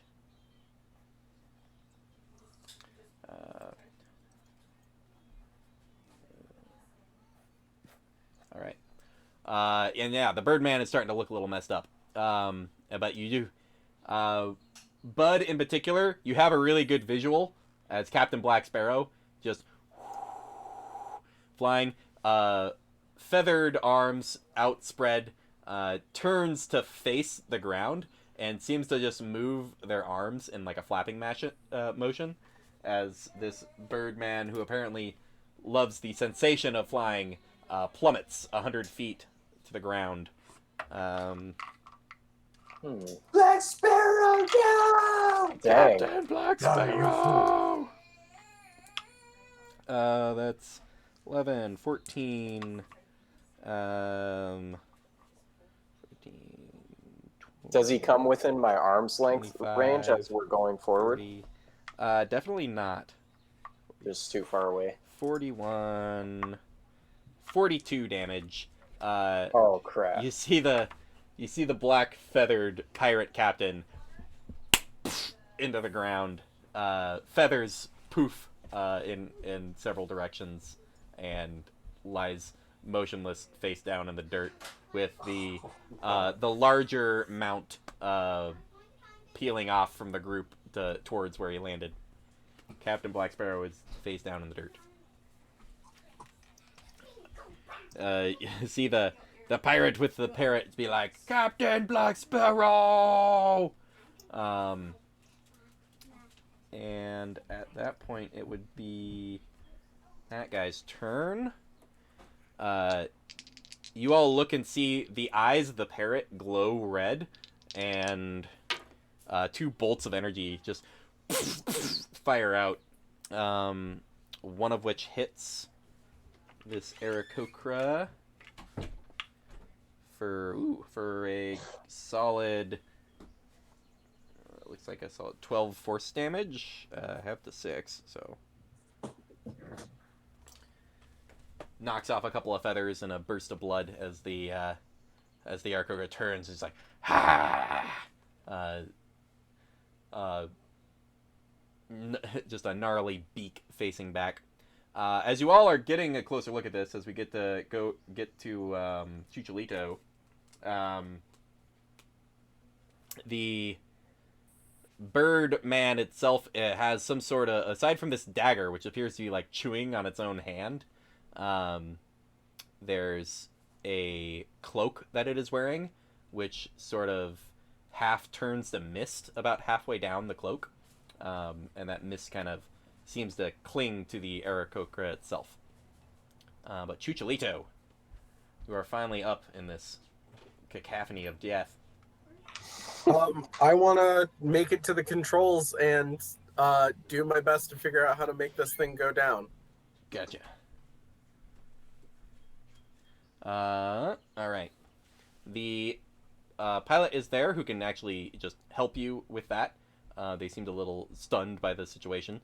But go ahead and make an investigation check with advantage. 15. 15. You actually, you find the control. You've seen it manipulated a few times, and you kind of deduce this must be the one to hit to make it go down. So you hit that lever, and the ship starts to descend. Basically makes its speed downward. So you guys go down about 50 feet, which puts Bud. You see the anchor start to scrape along the dirt and stuff on the ground. Anything else from Chicholito? So you still have like a bonus. Well, that's action. My action. Yeah, you'd still have like so a bonus I can't like action. attack or anything. Right. I'll try to hide. Yeah, go for it. There's plenty of barrels and crates and stuff in that right in there. I love Chicholito. Right. Rogues, man. That's a 17 for hide. 17? That's pretty good. Man, just what a Or guy. stealth, I guess. Right. Not hide. Um, Hide is the action, stealth is the right. actual skill. Let's see. 17, you said? Yep. All right. Okay. You're pretty sure you're hidden. All right. After Chicholito and that crew member used their action, they've all gone. Before Borg is the Aarakokra, who, let's see, is going to go 1, 2, 3, 4, 5, 6, 7, 8. Okay.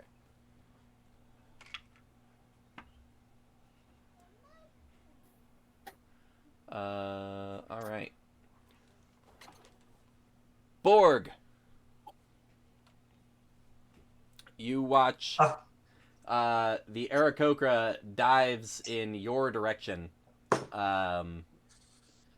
gets to you, and is going to try to grapple you. So you may either make either an opposed athletics or acrobatics check as it tries to grab you.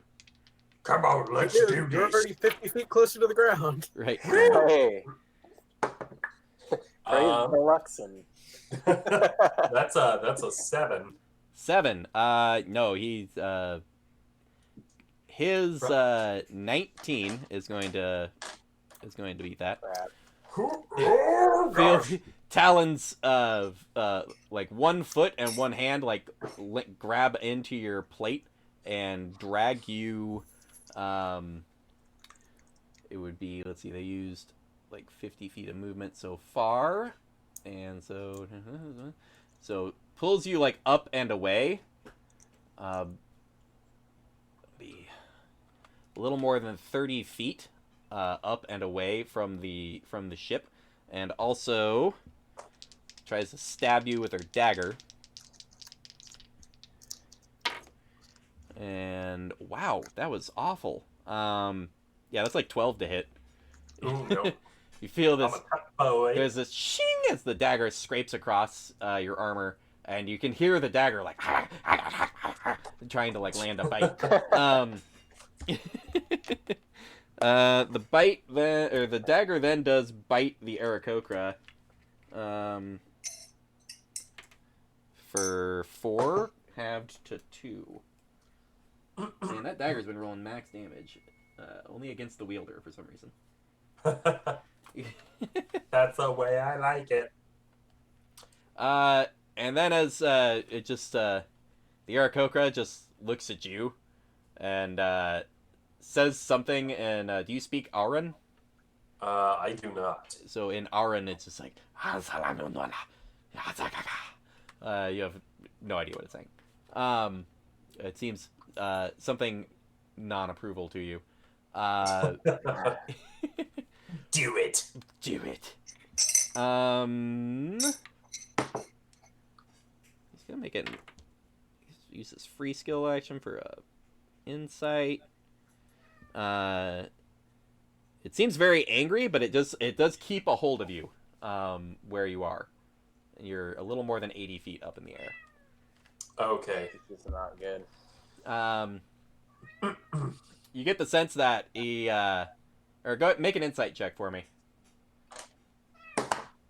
It's a nat 1. Nat 1. Yeah, you think he's just gloating and holding you there to taunt you as we go into your turn. And kind of realizing that he's holding me up in the air and taunting me, I figured this is only going to go one way. So I said, let's go for a rock, pretty. And I cast Hold Person on it. And he's got to make a wisdom saving throw. Love it. Absolutely love it. All right. Wisdom saving throw. This is pretty consequential. We'll just roll this on the on the old this boat. is This is a consequential roll. This is scary. I'm very scared. Is that nat 1? That's a nat 1. Oh wow! You see it like its wings just completely lock up, and both of you plummet. Oh my god! You want to grab, guys? Yeah. All right. So, both of you are gonna be taking. You're a little more than 80 feet up, so both of you are gonna be taking 8d6. Jeez. Oh my gosh! That is 11, 12. Good thing we got a long rest in. Yeah, right.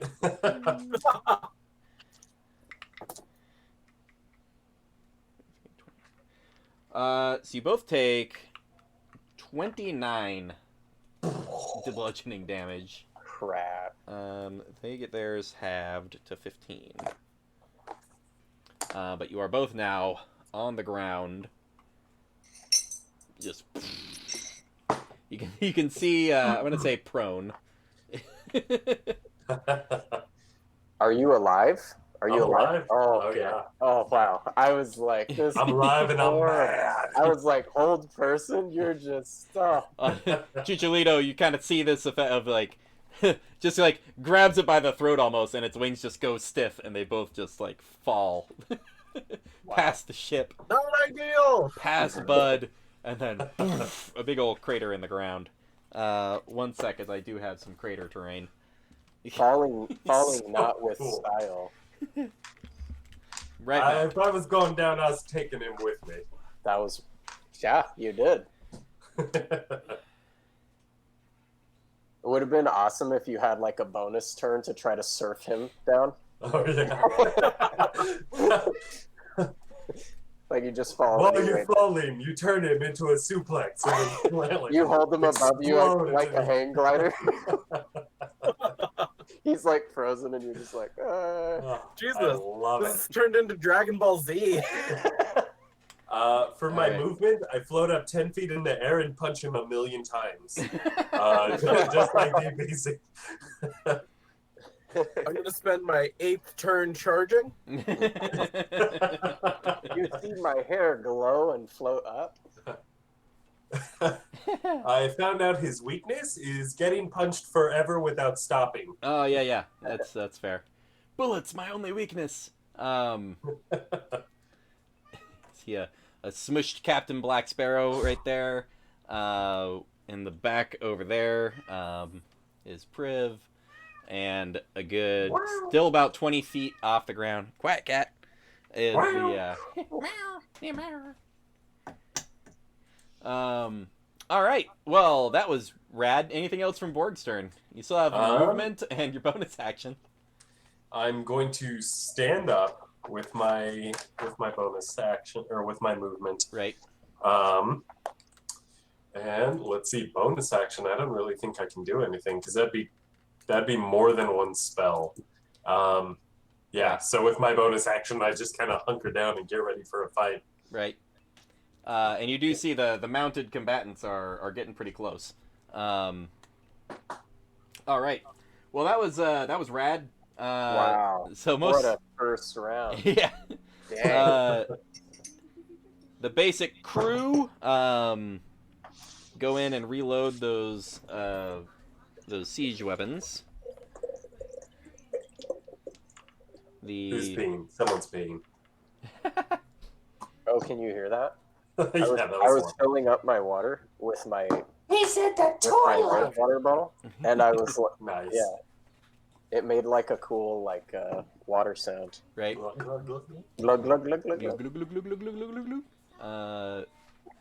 The ship is, as crew and passengers have fallen off the side, the main pilot pulls on a couple of different knobs, and the ship is sort of like kind of sort of coming to a stop, and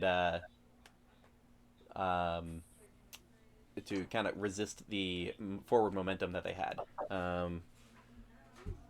Bud ends up right over the kind of crater area that has been created by the impact of the full-plated orc. Crazy. Most of the crew are waiting with their ballista for something to be in line, although this one actually can turn it to fire at one of the approaching mounted armors, and will take their shot and will miss. Bolt flies into some dirt as there is an ogre riding some sort of giant lizard that is almost upon Borg's location. Crap. And that is them. Let's get what would Bud like to do? A rage. Rage. So immediately just go. Bog. And then how far am I? Basically near the ground now, or Yeah, you're only like 20 feet up. Yeah. Okay. Since I'm raging, I'll just jump off. I guess. Just let go. Yeah. Yeah. Sure. I mean, You take. can I get to the bottom of the anchor with my long arms and only? Oh yeah, just kind 10 of feet? dangle a little bit. Sure. We'll say that. I'll try to drop 10 feet instead. So you of 20. take 4 damage, halved to 2 because you're raging. Heck yes. And you just sort of land right by Borg. The anchor, which weirdly I don't have an anchor mini ready to go. Oh jeez. Oh my god, are you gonna beat him with the anchor that you pulled off of You this have prone bird? Amazing. That magic weapon that. We'd say there's your anchor right there, with the ship itself that works. about 50 feet up. Okay, and then. And that Aarakokra is just right there. He is paralyzed and on the ground right in front of you. You have your attack. Okay. No need to go reckless because it's just there. So if you want to... I just whip out my... Executioner axe style. Great axe, and just give him a nice whop on the head. Go for your attack with advantage. Heck, yes. And he's paralyzed, so if you hit, it's an automatic crit. Indeed it does. Okay. The advantage gave me 1 extra, and then so it's a not natural 21. That is a hit, so this does crit because of his being paralyzed. Oh, I'll hold person. I'll take it. Oh, I rolled horrible. I don't know if it's gonna matter. Okay. Uh, it's a 5 total plus the crit damage. So you double the dice when you Oh, roll I the crit. doubled the dice. Yeah. Okay, so yeah, I did roll horrible, but so 6 total is So bad 6 roll. damage.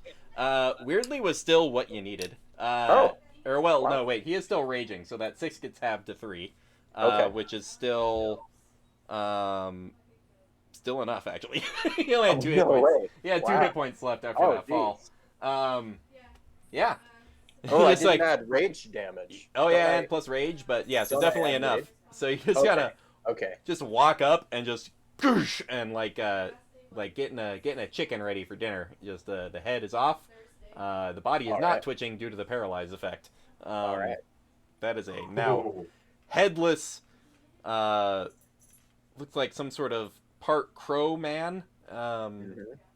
But yeah, the dagger still going on the hand. The dagger seems to be freely attacking. And How far away is this ogre that's it seems like it is about to get on you. It's Okay. about a move action away from you guys. I'll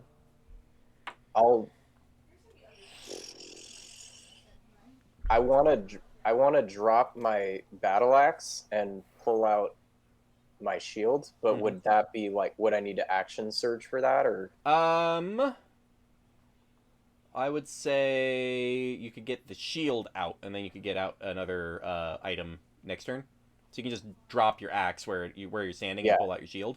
That's fine. You can do that like once all a turn. right, and Then you can get. just move in front of where Borg is, so Oh yeah, I'm you have a just little movement between- left. So just between him and him and the this- approaching massive. yeah. So lizard I've just got my shield, I guess, for now, and just between him and that. More of this Yeah. direction. But All yeah. right.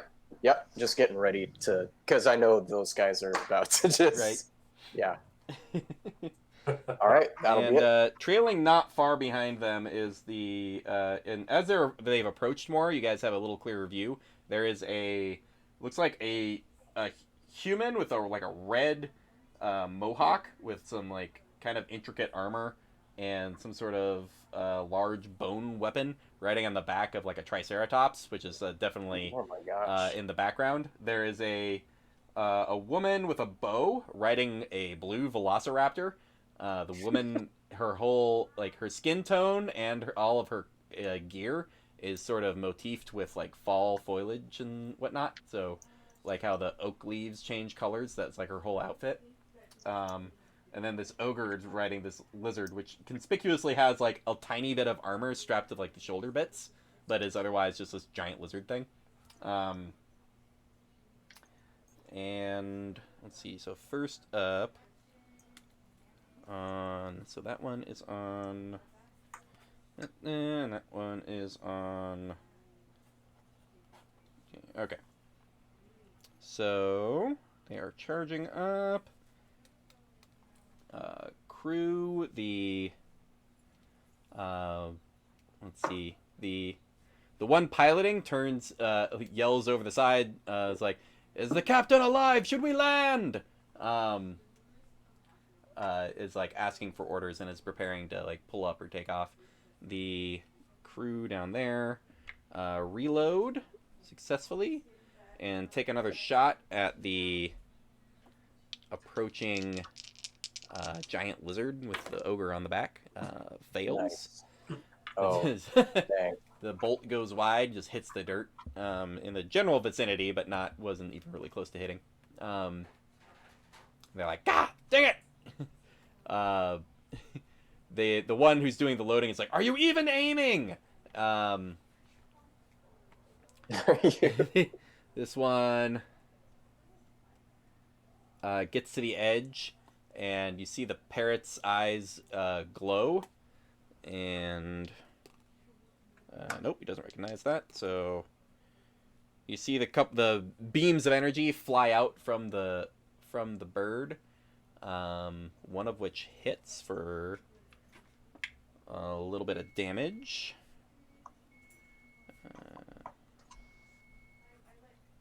There's a little like, and hits this giant lizard thing, which its throat is starting to expand into this giant bulb. The way like you would recognize it from a frog that's gonna let out a big croak. Frog? Yeah. Oh crap. And then it is actually Borg's turn before they make their final charge to get up on you guys. So I want to look around, and I don't want to run over to. But actually, I think I have enough movement to get there and back. Skipped? I feel like I got skipped. I think we might have actually. Yeah, Chucholito should have gone we did Choo-choo's with up. the crew. Yeah. Choo. Choo-choo. Okay, this has been impossible for me to follow. I can't tell who's who. So we're on the ground now? Nope, you guys are No. The ship is 50 feet up with a Okay. rope attached to anchor that is currently scraping Who's in the ground. air? The ship, everybody on the ship, which is the crew and you. So there's no bad guys in the air. Not in the air, no. The Aarakokra, you heard a big thwack of Bud's axe. Gotcha. Yeah, you guys, the crew and the ship are up in the air. Okay, if I go to the side of the ship, can I see anyone to shoot at? So you go to the side of the ship, which doesn't take much. Make a perception check. 15. 15. Yeah, you can see the rope going down to the anchor. The bodies of those who have hit the dirt and failed to get back up. And charging into the immediate battle area is this fellow. This horned ogre with this giant lizard creature. As well as in the bottom... outside of the immediate area, they're kind of keeping their distance, but just so people have a visual reference, there is a like an autumn-themed lady with a bow riding a raptor. So she is back and out of the immediate range. Seems to be skirting, starting to curve to round the battlefield, keeping about 100 feet out from the actual action. Okay. I think that frog guy is out of my range, but I'm still gonna take a shot. They are about to charge into your range. They're at full gallop and looks like they're heading for Bud. Okay, yeah. Then in that case, I'll hold the action to when they're in range. Yep. Can I hide so that I get my sneak attack? Go for it. Bonus action hide. 21 for the hide. 21's quite good. Yeah, Nice. it's a good hide. All right. Let's see if he's... no, very unlikely. Doesn't seem to be... eyes are trained pretty solidly down at the crew in the crater. So as you hold on, then it would come to Borg before it gets to them. But so Borg, you are up. You see this lizard creature and ogre riding it, charging down on you. And I'm too far to get to Black Sparrow's body and then to the anchor, correct? Black Sparrow should be not that far off from where you landed. The ship didn't move much before you guys fell. So he's actually like right over there. Okay, 5, so 10, I 15, run 20. over and do a quick medicine check on Black Sparrow. Sure. Give me a medicine check. This is really good because I'm really good at medicine. 19. He's actually at... he is still alive, probably on his last death save. Gotcha. Then as an action, I'm going to bend down and give him one of those good old cure wounds. Yeah. Cure wounds. Oh, nice. And that is, I think, a level 1. It's only 1d8. Mhm. Yeah. 4 plus, so 7 HP. 7. He heals. See his eyes go from like the rolled back whites to the irises, and immediately just he just goes fire, and like and then I pull him to his feet and then run towards the anchor that is You can drag him. You get to about there. Okay. And I'm ready to jump on if need be. Jump on the anchor. Yeah, as it like goes by. Oh, okay, gotcha. And not Pervon. What's his name? Prov. Prov. He's the guy that's just a little south of us, right? Yeah. Make a perception check.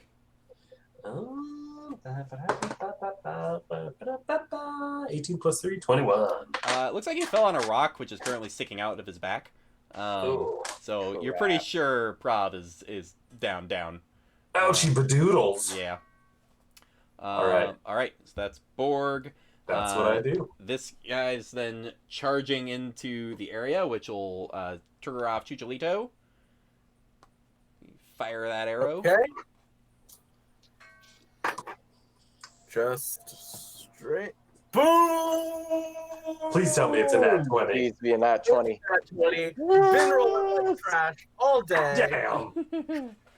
Hot damn. So good. I only have 4d6s handy. I'm sorry, I'm gonna have to roll them all twice. Oh, Jesus. So stealth that mode. is 9, 10, 12 doubled to 24 plus 3 is 27. Yeah. So only 27 damage. It was a bad roll. I probably should have just rolled them again rather than doubling, Right? but I wanted to save time. That's fair. So 27. You see this arrow just sink into the sort of the chest and pop out the back. And you shit. do see this. This does seem like an ogre, but seems like sort of an alpha of ogre types. But yeah, he's not looking too happy. That hits. Let's see if he actually holds on. Okay, he does. It seems to like almost knock him loose from his mounted position, but grabs on to some of the bony plates on the back and holds on just barely. But yeah, a significant hit on the ogre. Nice. Charges the rest of the way, and the massive mouth of this creature opens up to try to bite Bud. Let's go. But Shields up. Shields up. All right, well, size and strength of creatures doesn't matter when they nat one. Oh, all right. No. Let's take it. I'll take it. So the massive maw of this creature just buries into the dirt next to you. Yeah. The ogre does kind of reach over the top with a great club and make its attack. That is it's only a 14 to hit. I think you got a higher AC than that. Nope. Misses this time. Just hits that. You just deflect that with the shield, and the initial show of power of this thing is somewhat neutered.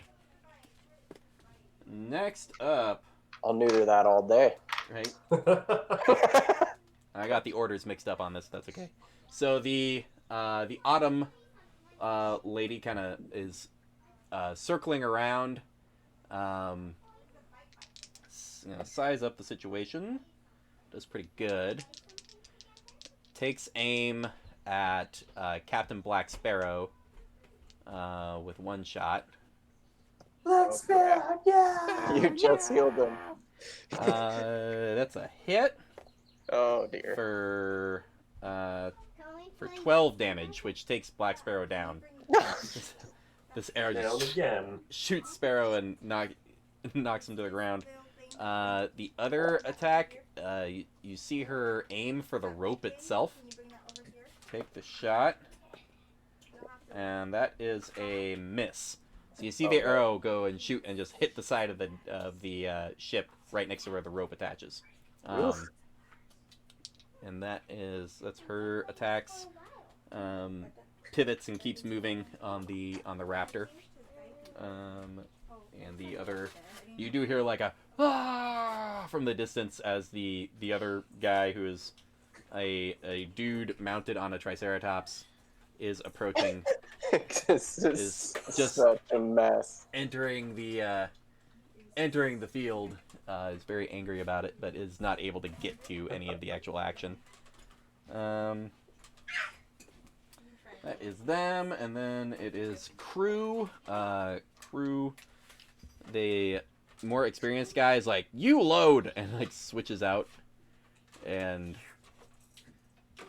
that one gets into the firing position. Loading goes poorly. This guy sucks. The Who's over dude there? trying to load the guy that is now on loading duty fails to load the bolt to give the other one a shot, and the other one's like, "Oh, come on!" He can't even do the Can't loading. even make the shot. Oh. The guy who is at the piloting is like, "What are we doing?"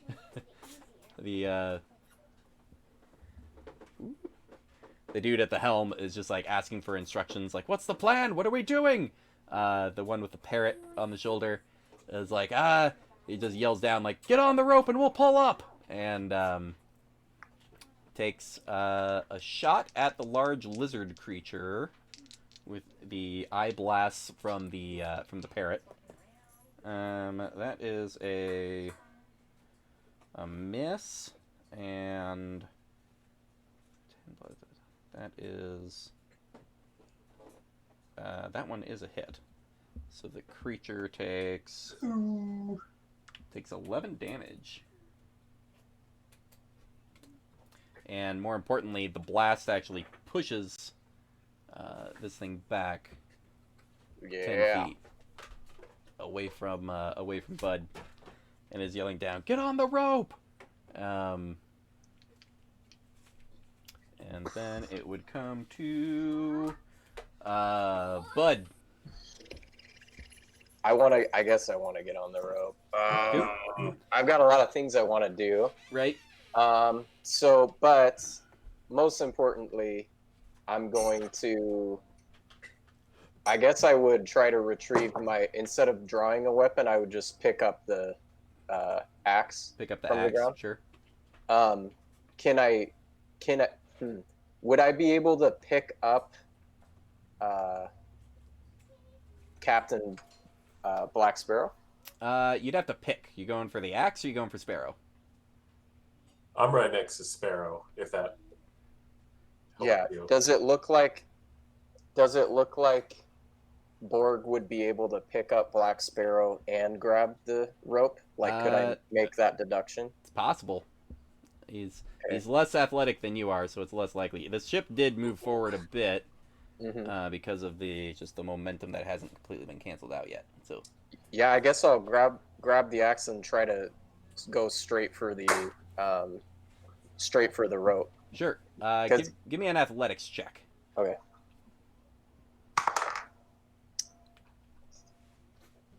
Uh, 22, not natural. Yeah, no, just that's 22. pretty great. You grab the axe and just like throw it on the back, and you've only kind of got one hand because of the shield. Right. But you have no problem moving a good 30 feet up the rope. Could I hang out a little close to the bottom and like put my shield as a platform out? If you want to just grab the rope and hold it tight, and then just have your feet planted, but be on the rope. Yeah. Go for it. Okay, just kind of make a solid spot, I suppose. You essentially are the anchor now. Yeah. I'm just gonna try to really like. You're ready to help. Yeah. All right. Should I bite my tongue? Try to deal damage to yourself. That would to take your action. Just hit yourself. Yeah, I guess I didn't really attack anyone, but you can either be ready to help, or you can hurt yourself to maintain your rage. I guess I could let it fade, right? You've been attacked. Oh yeah, I guess I just got attacked. Yeah, next turn your rage would go away if nothing attacks you and you don't attack. Yeah. I'm good. I'll just make myself that anchor, and yeah. Gotcha. All right. That's it. You are planted, and then there's the Chuchilito. You are currently observed because you just held your action to attack, but yeah, you can see all this stuff going on. Yeah. I'm gonna try to hide and then take another shot at Go that for it. ogre. Yeah. 16 for my hide. 16 is pretty good. Yeah, you are set. So you're trying to take another shot at the ogre? Yeah. All right. Ogre man. You have advantage. Have advantage. Uh-huh. Yeah, you succeeded on the hide. Well, that's good because one of those was a 1, but the other one means that my attack does 15 for 15, the attack. 15 is a hit.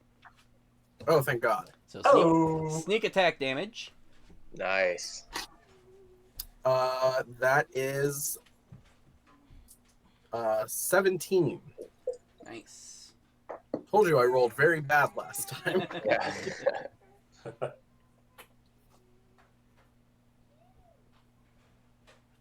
All right, yeah, this dude is probably gonna drop whatever hits him next. Yeah, I think this guy does not look great. He is panting heavily. Let's see if he's even holding on. Yeah, he is still holding on to his mount, but he doesn't look great. Baby whining. And then I don't know if there's really anything much I can do that would like help anyone. Right. All you've got is your movement So- left, so. Yeah, so I'll hang out. Alrighty. Now, let's see. They've gone. Comes around. Top of the order would be Borg. get ready. This is going to be a full round. Ever so, not gently, I reach down with my big mitt and pick up Captain Black Sparrow and just kind of sling him over my shoulder Gotcha. and say, like, wake up, you'll be fine. And hit him with a healing word. Gotcha. So that'll be... that's going to be 5 healing. 5, alright. There's a little detail that I specifically forgot about orcs. I have the powerful build, so I act as a large creature, Oh, which okay. means I wouldn't be impeded at all by holding a medium creature. That is. I don't know if that's actually correct. It's just you have a higher. Carrying capacity. Okay, But thought- I would house rule. It is easier. I will have to look it up later if it's an actual. How much Okay. smaller? Okay, yeah, so I say, like, get up! And I kind of throw him over my shoulder. And then I hold on to the rope. I walk over to the rope and grab on. Mhm. Do I need to make a check? Yeah, make a. Well, are you trying to climb? Just hold on. Hold on. All right. Well, Bud gives you a little. Is going to give you a little boost. So go ahead and make an athletics check with advantage. First one's a 2, next one's a 13 plus 15. 15. Yeah, you guys hold on. Like you're right at the bottom of the rope. But you hear Black Sparrow just call up and just be like, "Up, up!" in the same like, "get up" voice that Borg was using. And okay, just so I have it here, it says powerful build. Mhm. You count as one size larger when determining your carrying capacity. Yep. And the weight that you can push, lift, or drag. Right. They when people are objects, they would count as just weight of stuff you're moving around. But when they count as Gotcha. creatures, they count for the rules of carrying a creature. Gotcha. Which Okay. is a half speed thing. Cool.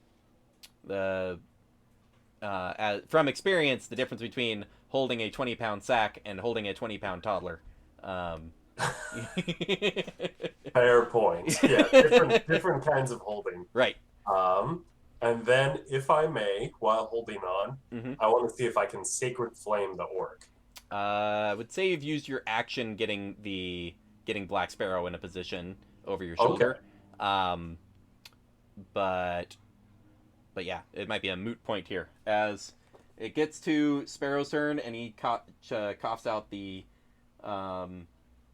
orders to the crew, which then pull up. Although technically, yeah, they're gonna these guys get their action before that. The dude on the lizard is wounded enough that he barks out in common, "Kill who you can, and we'll scavenge the rest." And then turns to like sprint away. Gets quite a distance. Gets a good. He's already about 20 feet from the ship. Gets a good 100 feet away with that lizard thing at full gallop. The lady at the outskirts takes aim again and takes a shot. Follows orders for kill who you can. So first takes a shot at Black Sparrow. That is a miss. Second shot at Black Sparrow. That is a hit. Dang. And Sparrow takes 9 damage, which drops him.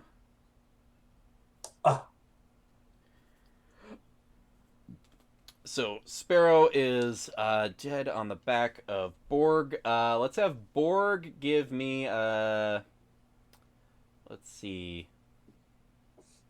As Sparrow starts to fall out of your arms, give me an acrobatics check.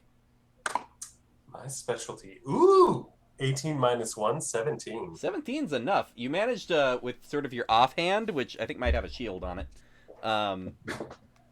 You managed to like scoop part of his like cloak and shove like basically your shield arm underneath his cloak, and the tension of it is like he's just dangling from your shield arm. And at that point, the ship pulls up a good 50 feet up the air, as well as you guys dangling on the rope about 50 feet up. And you guys are now airborne, just as the dude on the Triceratops is charging in, just and just kind of looks up at you all angrily. This odd human in the middle of this situation, although with battle scars and this bright red mohawk, where he's like shaved. He's somehow made it spiky. You're not sure what product he's put in his hair after shaving the sides of his head to make that mohawk stand up so prolifically.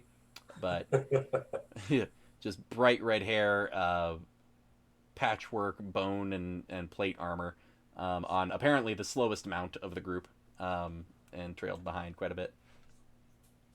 So as you guys pull up, then it would go to Chicholito, and Bud and Chicholito, I would say. Sure. Bud's just hanging on, making sure everybody's secure, I guess. Right.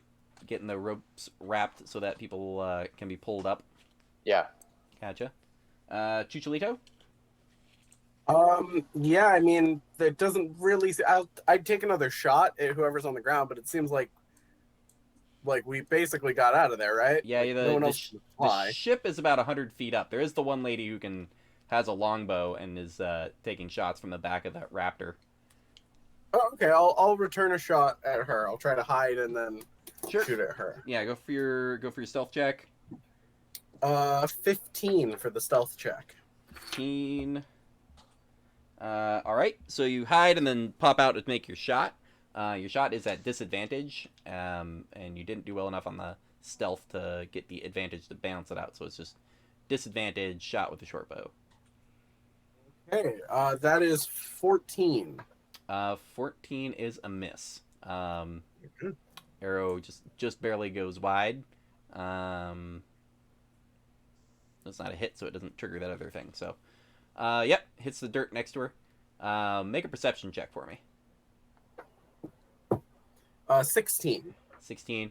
As the arrow hits like nearby, even at the range with a short bow, you see her. She tracks the shot and like dodges out of the way, but she looks back up and gives you like a smile and a wink, which you recognize from this distance. Apparently, semi-impressed with your archery from the distance with short bow. Make a rude gesture back. Let's see. She has 2 shots with disadvantage to try to shoot the rope. And, well, before that, Black Sparrow has a death save. That is one failure. And now she will have 2 shots with disadvantage. That is a miss. So you guys, as Bud and Borg dangle 50 feet up in the air from this rope, you see an arrow just and just fly past the rope, not making contact. That would suck. And then the second shot at disadvantage. Not out of the woods yet. You see, you both clench your buttholes as the second arrow and just misses. Oh. And as the the rope starts to be pulled up, you all pull up and away and get out of the situation and successfully not die. And all this would have happened before I had my turn? Your turn would be right after that. So okay. It would be Borg up next. I'm feeling extra petty. That ogre that got away, if he is within 120 feet, I want to magic missile him. He is not within 120 feet. Okay, got it. You kind of look over, but yeah, he's full sprint away. Ooh, okay, no worries. I kind of throw up Captain Black Sparrow on the ship and then healing word him again. Bump, and then... Get up, we're safe now. And then the kid goes, up! It just keeps calling out up. like a parrot repeating a phrase. And you all pull up and away from that particular danger. Oh, jeez. Spatial reason. If we get up to the top, does Bud have a chance to fire one arrow at that ogre? I'd say you'd have 1 shot with disadvantage, yeah. With like a longbow? 600-foot shot or whatever? Yeah, he's been sprinting the whole time. It takes you guys a minute to get up there, but it is possible. So like with that final, what is it? What's that movie, like Quincy or something Down Under? Oh. But the dude who like has that super long rifle. Oh yeah. But I'm just gonna take the bow and just kind of like try to focus in and fire. Got it. Take your shot at disadvantage. Disadvantage. Hey, it's worth it. 20 and then 2. So yeah, no. Yeah, goes wide but sends a message. All right. And you guys can. It's the sound fades of the dagger going. And you can see it slowly eating the arm of the Aarakokra on the ground. The fellow on the Triceratops rides over to Priv and seems to be rifling through his body, and then ends up just throwing the whole body on the back of the Triceratops and riding off eastward. Oh man, I was trying to stop that from happening. Poor guy. Yeah, and the sort of tailing the ship for a little while, but staying well out of range, is the Autumn lady on the blue Velociraptor, and seems to just be trailing the ship. And she's pretty fast on that Velociraptor, so it's for like forward momentum, anyways, is able to keep up with the ship, and is just like trailing a while before. Seems to be like watching for something from the deck of the ship. Let's see.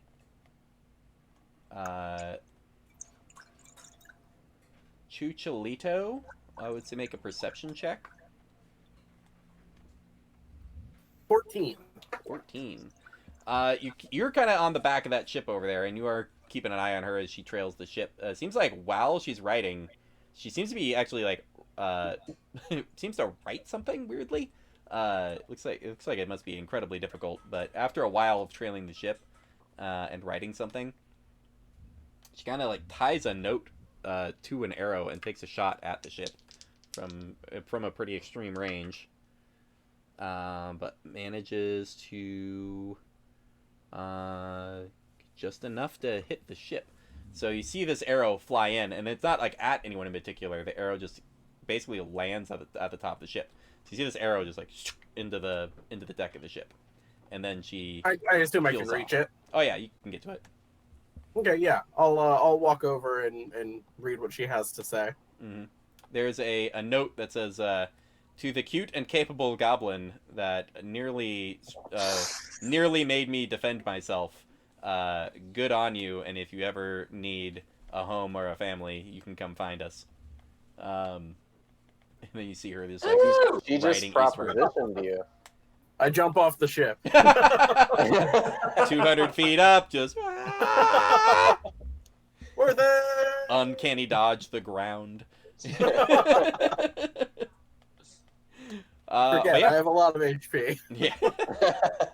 You guys sail southward on the winds. A very beaten and several times dropped Black Sparrow patches up his arm and whatnot. He seems to clean the device he used to fire a shot at one point. Anybody who wants to make an insight check on Black Sparrow? Yeah. Because we just brought him up. Yeah. Just saved his life. 10 from me. 9. 17, yeah. Most of you get the impression that this bird man is probably the happiest he's ever been. Doesn't seem to have the words to express exactly why, but it's just like, good. And then someone's just like, choppy wind we've got. Choppy wind. And he's just like, flying, ship fly. And is like in broken words that apparently piecemealed together is just patting you guys on the back and then returns blissfully to the front of the ship, arms outstretched, wind in the feathers. Seems very happy about something, but it's really hard to piece together exactly what was so pleased about. What? He finally got to fly. Borg, with the best insight, gets the idea that like it's the closest that Kenku has ever been to flying, is falling gracefully and then not dying, which is like all flying is, I guess. I guess. You guys have another day of fly sailing southward. A full day of sharp eyes, keeping an eye out for various threats. If like one raging birdman can just pluck people off the ship and drop them to their doom, then everybody's on a little bit high alert. Wow, yeah. And precautions of people tying ropes to themselves and to the ship to not be completely pulled off and then dropped to their doom are taken by most of the crew as they continue southward. For the next day comes around, you guys have a chance to rest, get a long rest, heal up any battle wounds. There does seem to be this capable tribe of weirdly mounted individuals, and they may be a problem in the future. But as you guys come up from the bottom of the deck, you are getting within range. 2 days of night and day flying. You are in view of the ruins that you were meant to settle and meant to check for things. Let's have everyone make a perception check.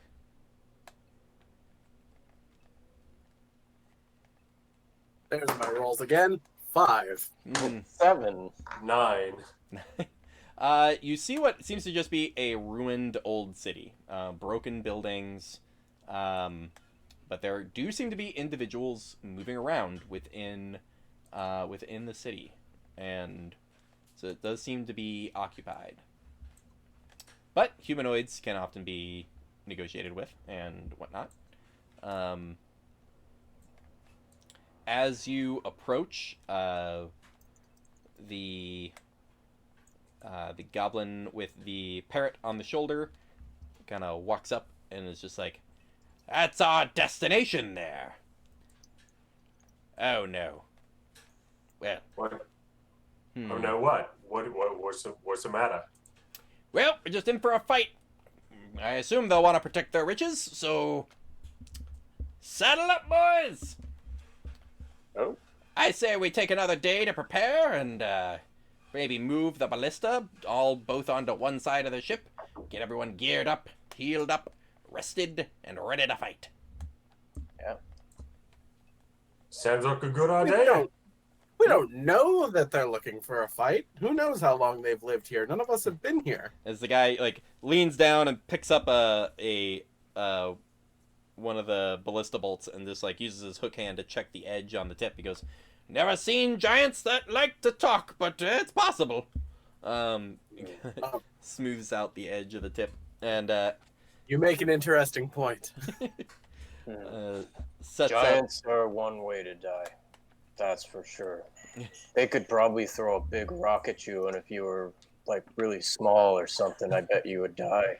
He's like, "Well, I would assume we'd keep our distance as much as we can and exhaust our ballista rounds, trying to take down as many as we can before flying in and finish off the rest." Rip Boodle. Rest in peace.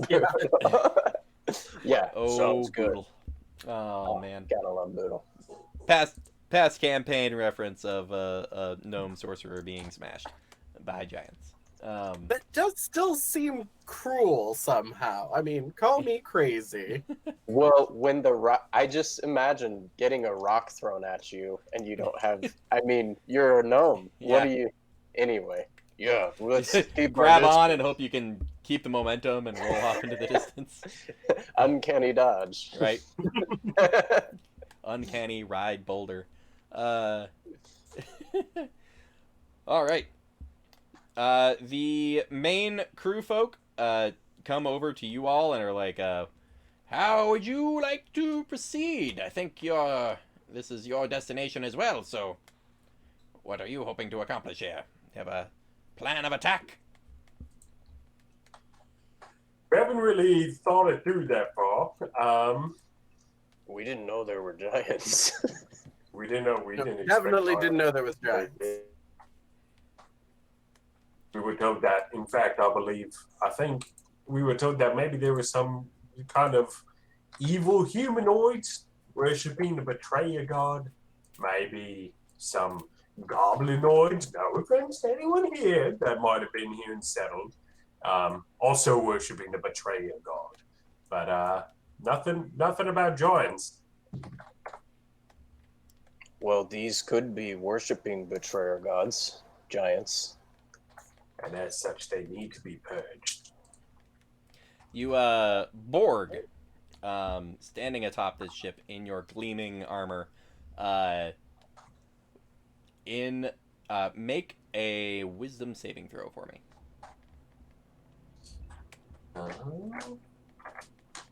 Is it that call from the void when you look off a really tall place and you're just like, I should jump? Wisdom saving throw, 13 plus 6, 19. 19.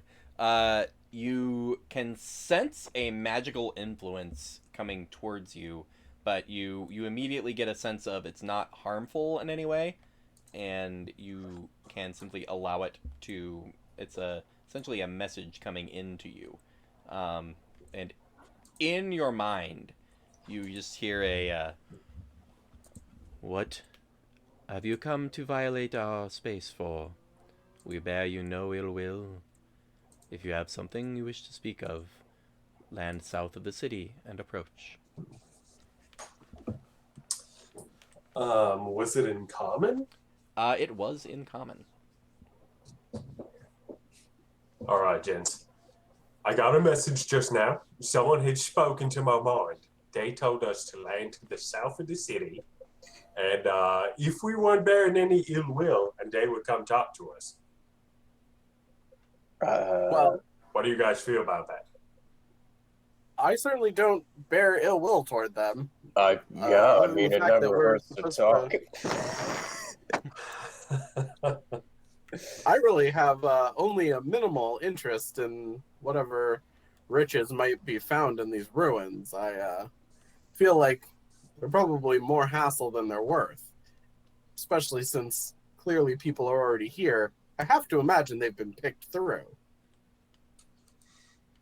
I can imagine so, but maybe they've been holding on to them. Maybe they haven't been taking them outside of their community, in which case we could liberate them, especially if they were worshippers of the betrayer gods, then I don't want them to have anything powerful. Mm. You guys do see a couple of the other passengers who had come along, who you first noticed when you guys first came on. You saw there was a goblin, which was Priv, who you guys knew, and then he hit the dirt. There was also a hobgoblin and a bugbear, and both of them are fully geared up and have climbed up to the bow of the ship to take a look out, kind of walking by your guys' conversation. The bugbear kind of like turns over and is just like, the thing to understand is, and he kind of looks down at the city. That there is a settlement built for elves. You can tell with the architecture. Everything's sized for elves. Somebody like me or you, as he gestures to Bud, we'd be a pretty tight fit through the doorways into the basements where they would keep the treasures. Somebody like you, as he gestures to Chucholito, somebody like you could slip right in there. No problem. Somebody like them, and he points to like there's a good half a dozen giants you guys can see as you've gotten closer to the city that are just sort of walking around. Look at them. They set up their tents between the buildings. They set up their homes on the edges, built fresh on the ruins. They haven't been in there. They couldn't even fit. Wouldn't be able to fit. There's plum for the pickings. Magic items in there, I suppose. Not to mention coin, gem, jewelry. We get in, take it, and we get out. Mm. I think cover of darkness is the way to go. Hobgoblin fellow is just like, yeah, you're so small-minded about this. We don't just take the little things. We take everything. You think they haven't gathered any goods or gold while they've lived here? Well, we do. We got the air control. We circle around the perimeter. We snipe off anybody that leaves that town. We cut off their supplies. We kill them slow. Starve to death. My God. All of a sudden, we got a lot of fucking leaders on this ship. We were having trouble fighting one bird. They were below decks for the 30 seconds that encounter lasted. They were playing poker with Erders. There's a commotion, and they start armoring up, which takes like 10 minutes, and then they get up on deck and go, oh, it's over.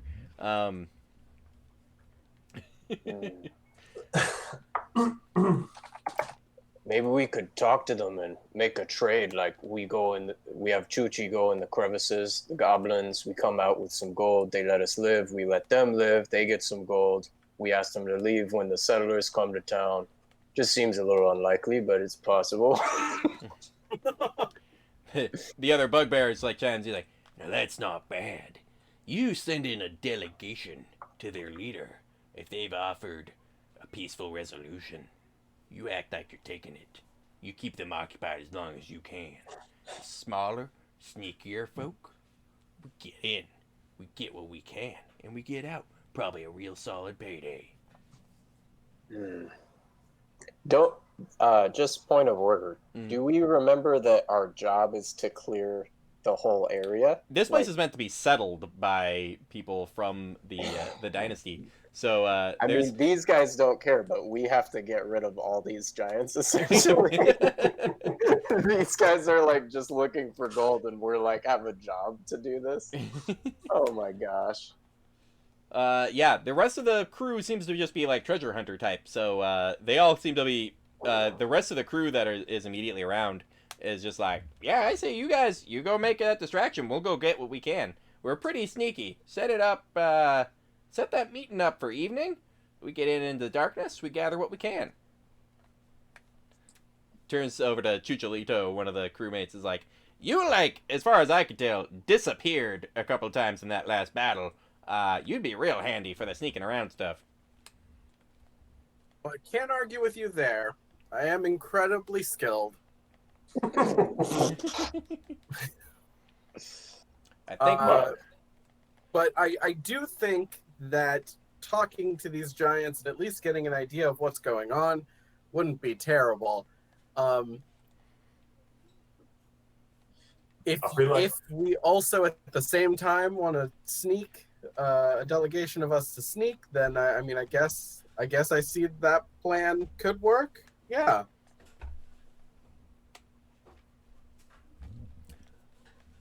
But he kind of nods in agreement. The other hobgoblin is just like, yeah, I think I could. I'm pretty good at convincing. I'm pretty sure I could convince this leader of theirs to talk back and forth for a while to give everybody a good time. Good time to get everything else. All I ask is for a fair 20% of value of whatever you find while I'm risking myself in this way.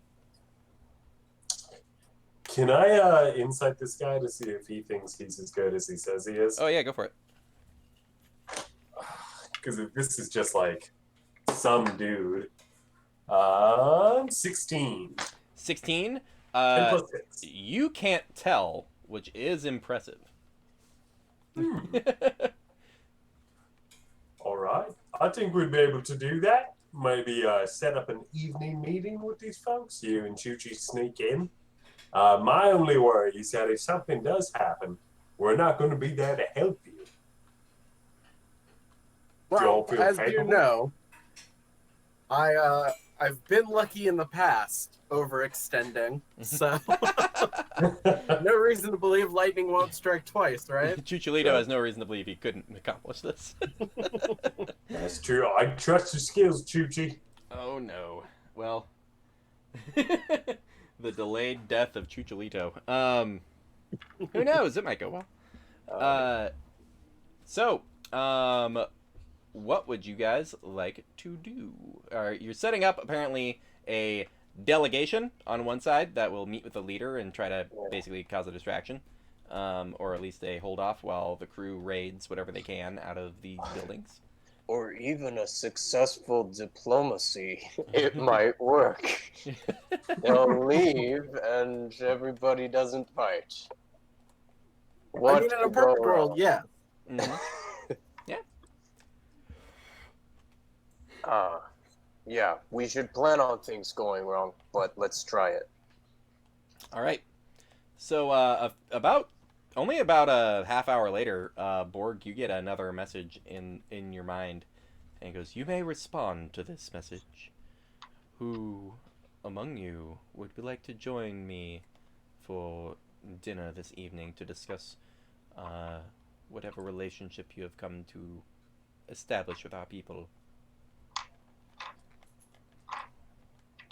I myself would like to come, maybe with a few others, maybe sometime this evening. A question for you. Who is it that I'm speaking with? There is a pause for about a minute.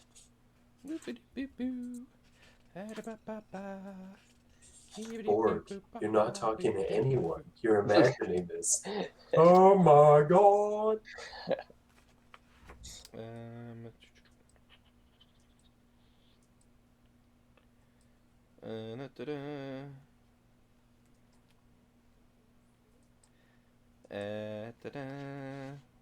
did that go?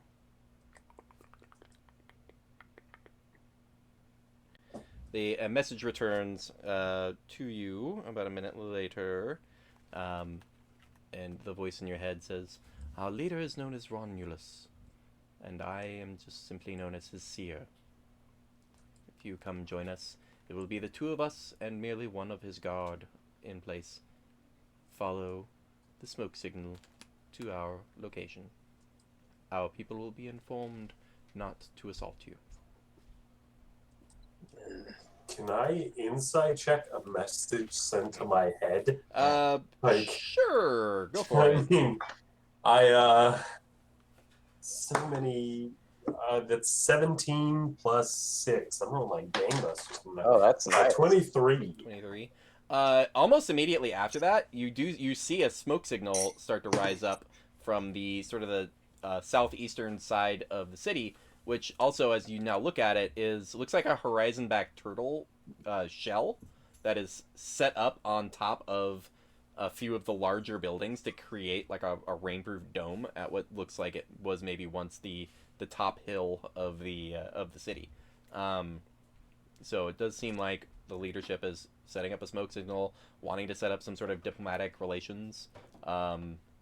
You're looking down at the city. There's a combination of like mostly hill giants with some ogres, but you occasionally see someone walking through with a massive staff with a small flag that is attached to one side, and they're a little bit slender for giants, but they seem to be like managing the crowd. It looks like it's just like a town essentially of maybe 30 individuals who just happen to be giants. So they may very well be where your average giant isn't necessarily someone you want to try to pal around with, because on a whim they might just decide to like pop your head. But these seem to be like a society structured of just giant people. So you get the sense that you could definitely just go and have a chat with these people, and diplomatic relations as any society would make. Okay. You know, now that I'm thinking about it, Yes. do we really want to be sneaking around when one of these people is telepathic? Seems like a bad idea. Make an Arcana check. 5. 5. Same with the rest of you guys. Chicholito doesn't seem to know much about this, but I've studied all about this in school. A spellbreaker cleric, as it were. 18. 18. And that's a 19 from the hobgoblin that's with you guys. So Borg and the other hobgoblin are like both do like a, no. And the hobgoblin sort of explains like, magics like that are mostly for communication with someone you've seen. It's probably why they targeted your friend here. And he gestures to the giant gleaming armor of Borg, and it's just like, and Borg, you realize like you're probably the easiest to spot from a distance, which is probably why you're getting the message. Is they're like, they have to have a idea of who they're sending it to, and that guy in the gleaming armor is a valid target. So the type of magic they're using is not necessarily location finding. It's just sort of communication based. So you may there's no reason to think you wouldn't be safe to sneak around, other than if you get caught sneaking, then you're caught. Yeah. So I feel like, even though I'm getting these messages, I feel like you'd still be able to sneak around with this one here. Maybe go plunder some items, some gold. The hobgoblin is the one that's going to be sneaking around with me. The hobgoblin turns and goes, I'm a little better at talking people down, so I think I might go with delegation to the leader. But the person that's going to be sneaking with me turns to the bugbear and is like, he's big, but he can be quiet, and so I would send him along with you as well. Plus, big's a relative term when we're talking about giants and whatnot. I could probably slip in too. Yeah. I might need you when the fighting goes down. If fighting goes down. If fighting goes down there, I don't know if we're just boned already. You, the bugbear over there, you say you're pretty good at snaking. Is that true? And you're going to take good care of my friend Chuchi? Yes, sir. I want to insight check him specifically. Go for it. I want to see if if they're going to fill some bags and he's going to try and backstab him. That's 11 plus 6, 17. 17. You get the sense that these guys are adventuring types like you guys, and they're looking out for themselves, but that doesn't necessarily run into conflict with you guys looking out for yourselves, and it doesn't. you get the idea that they understand it doesn't do them that much good to like throw you guys under the bus or to like make it so you guys get killed. It's pretty much a grab what you can kind of situation with like an agreement that like if somebody gets spotted, they're gonna call it out so everybody can run. Gotcha. So they seem on the relative straight and narrow. You don't think they're gonna go out of their way to help you, but there's no. They just you get the sense mostly that they don't care that much about you, but they're not like out to get you. Okay. Cool. Second very important question: is that a old D&D cartoon show Tiamat shirt that you're wearing? Indeed, yes. Yeah. With awesome. the greens getting faded out because of green screen technology. Nice. Can't wait for somebody who wants to play a unicorn to be basically like a reskin of an Asomar, and just be like, oh, okay, we'll use like centaur stats or something, and have you be centaur mixed with Asomar stats, and you'll probably want to be like a warlock shooting blasts out of your horn. So good. Very, very bad at climbing ropes. Very good at blasting things with magic horns. All right, so you all gather up and get ready to possibly get a chance at raiding this old ruin for treasures these giants could not have gotten to. So Chucholito, Bud, the other bugbear, and 2 of the goblins are going to be going on a sneak in and steal stuff mission. Borg, the hobgoblin, and Captain Black Sparrow are heading in for negotiation. Let's have the ship gets to sort of landing position. One of the goblins being ready to take off with a proper rope ladder descended down for easy grab on. The ship itself is being anchored, but it's just hovering a good 20 feet off the ground, ready to get moving, with the rope ladder dragging down. So you all, those of you making a show of getting off, go ahead and get off. Give me a, let's have Borg give me a persuasion or a performance check. Ooh, neither are really good. That's cocked. I wish I could use it. Oh, 2 + 3, 5. 5. Despite your gleaming armor, you don't seem to be doing much of the work for look at me, I'm here to talk to your leader. But the hobgoblin and Black Sparrow are doing some back and forth with the people, and luckily they rolled very well, so they kind of covered for your low roll. Good. Everybody is sort of distracted as the sneak team gets to go make their approach. So sneak team, you can make yours with advantage. So advantage for the sneak team. Let's go. So I'm just rolling stealth. Just stealth. Just trying to get to the ruins without too much. Oh, buddy. Oh no. Nat 20. Oh, I thought it was nat 1. You I'm guys, practically invisible. there's no reward for this, but I rolled double 17s. Ooh. So I don't know what that means. 17 plus your stealth bonus. Yeah. All right. So 22 total. Because now I don't have disadvantage. Ah, yeah, that's true. And I'm proficient in stealth because it's a bugbear. Mhm. Bugbears play games like as kids. All we do is like hide and sneak, and like that's like the whole point. That's like what you do as your childhood game. That's right. So you guys kind of move in off to the ruins to the side. Now you're going to have a couple of chances to spread out and look for things in these ruins, depending on how well Borg and the delegation does. So Borg and the delegation.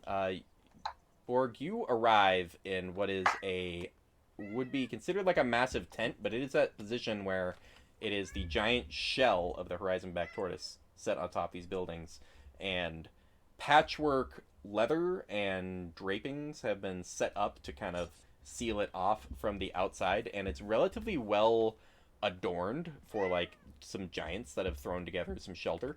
And sitting in front of a brazier that's probably twice the size of you, which is currently burning some coals with a little bit of flame looking up from the occasional chunk of wood, is sitting on the other side of it is a woman in clean white wrappings with gold trim, a spear kind of out on her back, but a spear sized for the giant. She is standing roughly, would be standing roughly 20, 25 feet tall.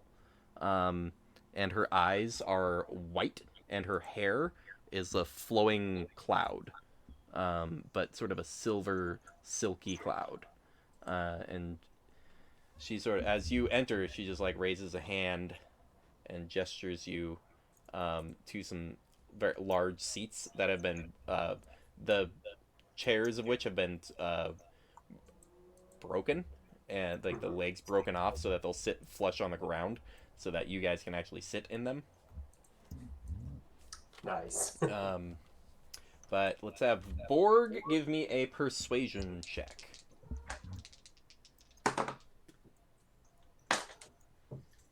Hi,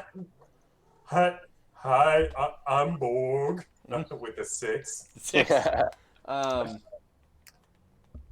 All right. So Borg starts to do introductions. So Chucholito and Bud. The way this is gonna work is you guys have made your self checks. You managed to get out of there without being spotted. But go ahead and make an investigation check. Chucholito with advantage because you are moving so sneakily. You're able to bounce through a few buildings.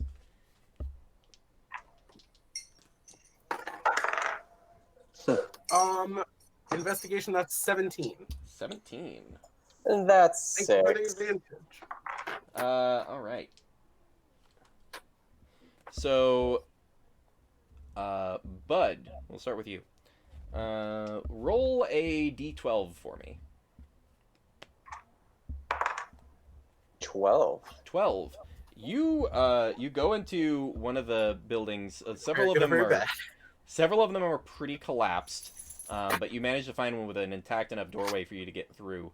And you get down into the inside, and there's a just messed up over time kind of interior, draperies that have just disintegrated, chests and whatnot that are rotted away without any kind of coin to speak of. But down in there, you do find in the corner a great axe that is runed on either side with these elvish characters. Do you speak Elvish? I don't. Okay, so you do not recognize the runes, but it's a very nice, and it is a completely clean great axe. You don't know exactly what it is or does, but you do have what looks like sort of an artifact great axe. Yeah. I'd try to stash it quietly. Just kind of quietly grab it and stash it behind you. Does it, like, mess me up when I touch it? Is it magical? You grab a hold of it, and there is a small, like a small hum, like something starting up. But I try to hide it so it's not loud. It just starts to and then like fades down, like it's been activated or something, but you don't know what, in what way. But you stash that. Okay. Chucholito. Yes. You are digging around and you find yourself, you find one of the few buildings that still has like an upstairs floor to it that's intact, and you dash up some stairs and find, looks like what would have been a child's bedroom, with again everything kind of destroyed. You find a small doll that as it's poked, it just sort of half disintegrates with anything touching it. It's been in here for so long. But the one pristine item you do find is there is a cat statue at the side of the bed that is sort of curled up. But as it's curled up with its head in the nook of its arm, notice the head of the cat is actually a carved small stone with a gem in the eye, and you realize that this is an item that can just be picked up from its place. Like the rest of the carve out of the cat is made as a resting place for this little like cat's head stone. Grab the head. Yeah, pocket that cat's head stone. Yeah. Sev, Borg, give me another persuasion check. The other two were able to cover for you last time. Come on, Borg. Don't let us down. Okay, better. 16 plus 3, 19. 16, 18.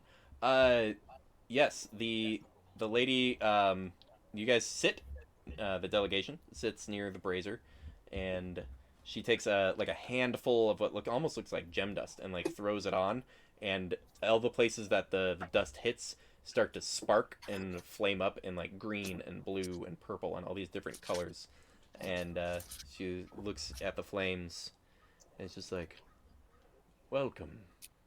We hope you can find it in your hearts to make sure that our people are protected here in our fine establishment. Our leader will be joining us shortly, but he is one who likes to bring gifts and food for guests. So if you will bear with us for just a moment. Bud and Chucholito stealth checks. Come on, baby. Don't do me dirty now. Yeah, 25. Oh no. About you, Bud? 9. 9. 9. Bud, let me check something here. Crap. Could have been worse. Bud, do you speak giant? No. Nope. You see you come out, and then just coming down kind of the alleyway, right as you come out of the building, is this hill giant who just kind of looks at you and is just like,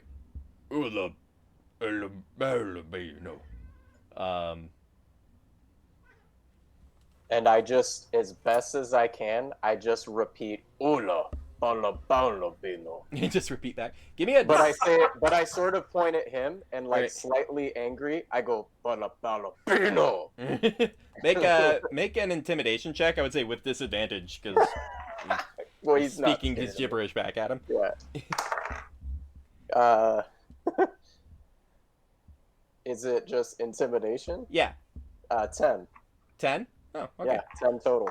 There's sort of a there's a back and forth for a second. Long enough where you're screwed. But Chucholito, Chucholito, go ahead and give me another investigation check as you deftly sneak into the next set of buildings. 19. 19. Let's see. Yeah, you go in. There are several destroyed buildings. As you look around, you do find what appears to be an old dead body in the just on one side of what would have been a window looking out onto the city. There seems to be an old arrowhead at the back of where there's a back of the skull. Looks like the arrow and everything except for the bones of this person has disintegrated over time. Apparently dead from some sort of shot to the head, and most of their gear is just grimy and disintegrating, but their shield is pristine. It is a domed hammered bronze that is just shined completely and is ready and primed for the taking. I will loose it from its bony grasp. Oh yes. I thought you said I'll lose it. And I was like, Chuchi, no! All right. Let's see. Borg. Let's see another persuasion check for you to try to maintain this meeting as a large gray-skinned giant enters this large tent area. This is going to sound weird. I don't want you to question it, but this is like the I don't know how many 16s I've rolled today, but it's another 16. Yeah. Hey, I rolled Sometimes- 2 17s in a row. Sometimes the dice are just... It's metal. It's solid. There's no it's no weird casting. Yeah, very good. You and the other delegates are going through the motions, trying reading their mood and their mannerisms well enough to kind of just maintain the decorum. He is coming in with this giant, like, it looks like a large tree has had the middle carved out and sides carved off to make it like a giant platter kind of thing, with whole, like a quarter of a like a cow or something has been cut and then cooked and is laid on there with various like sprinkling of whole giant watermelons and squashes and things. Seems like a whole little spread, and has been set up.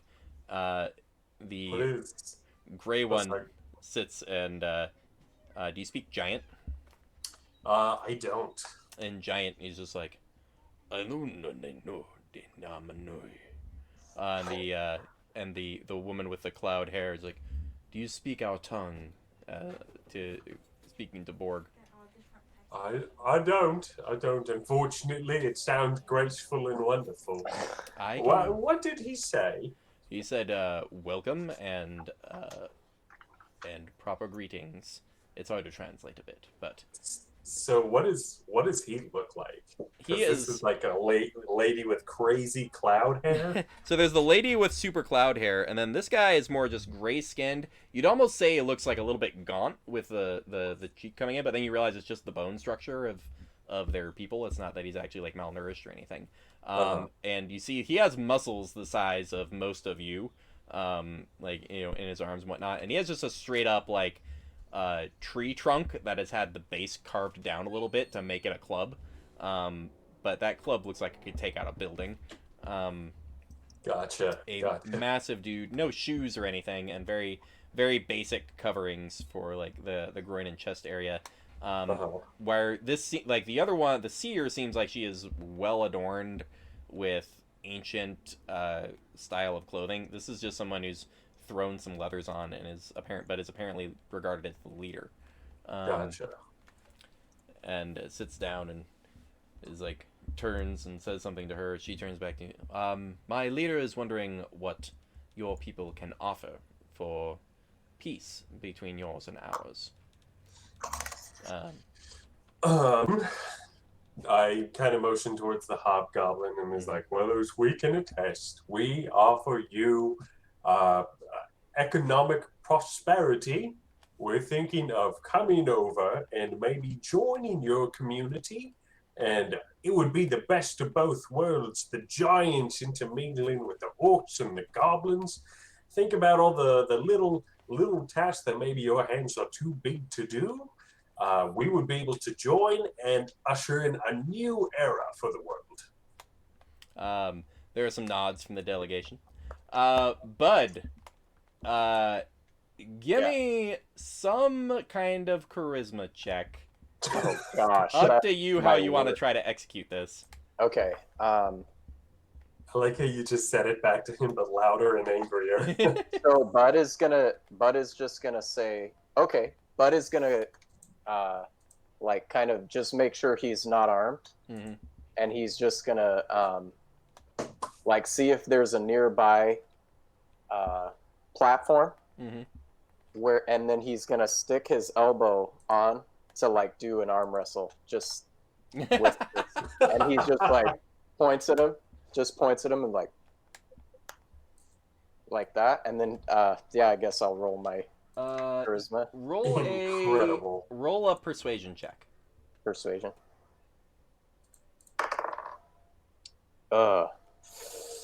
9.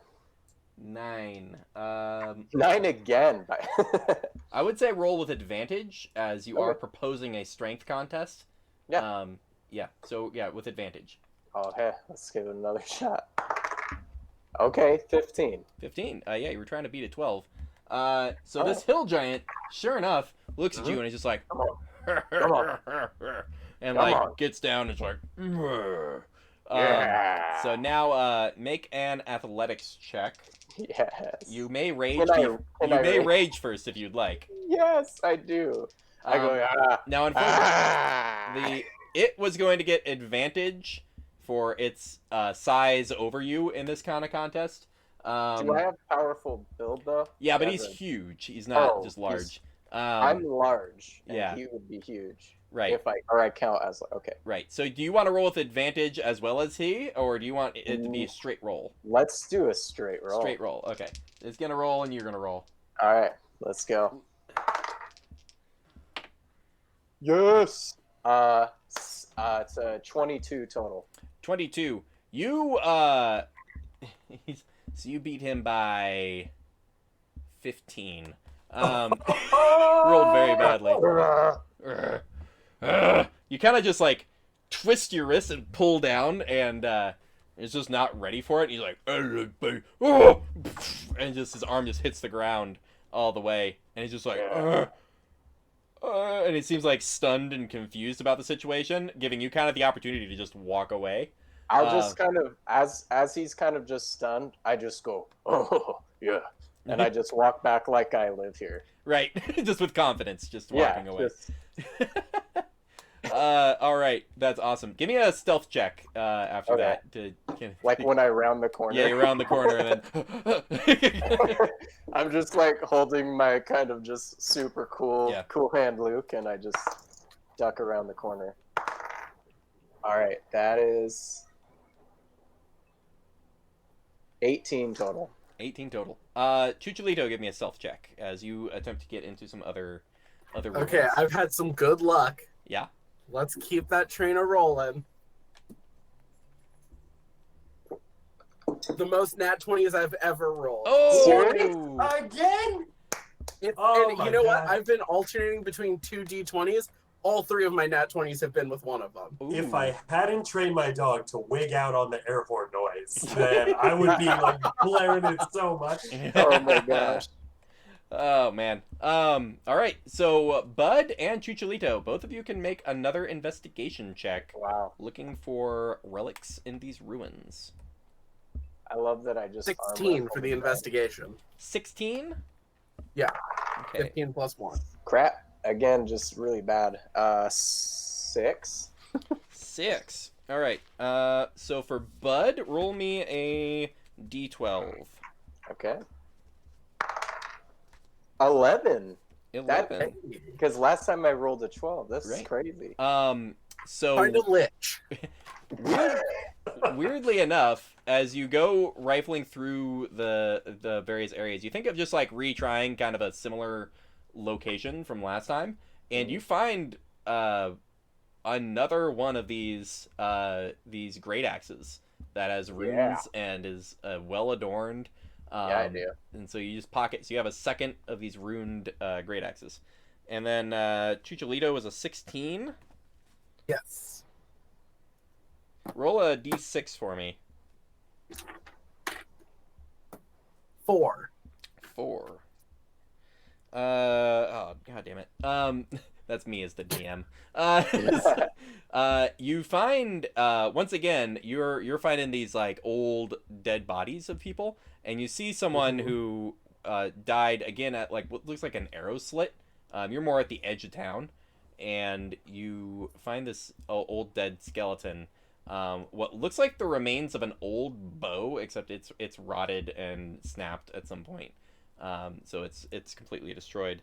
But you do find on the body a pair of these, like this hammer, like very similar to the shield you found in material. This old hammered bronze that's still shining as what would have been made yesterday, but in a pair of bracers.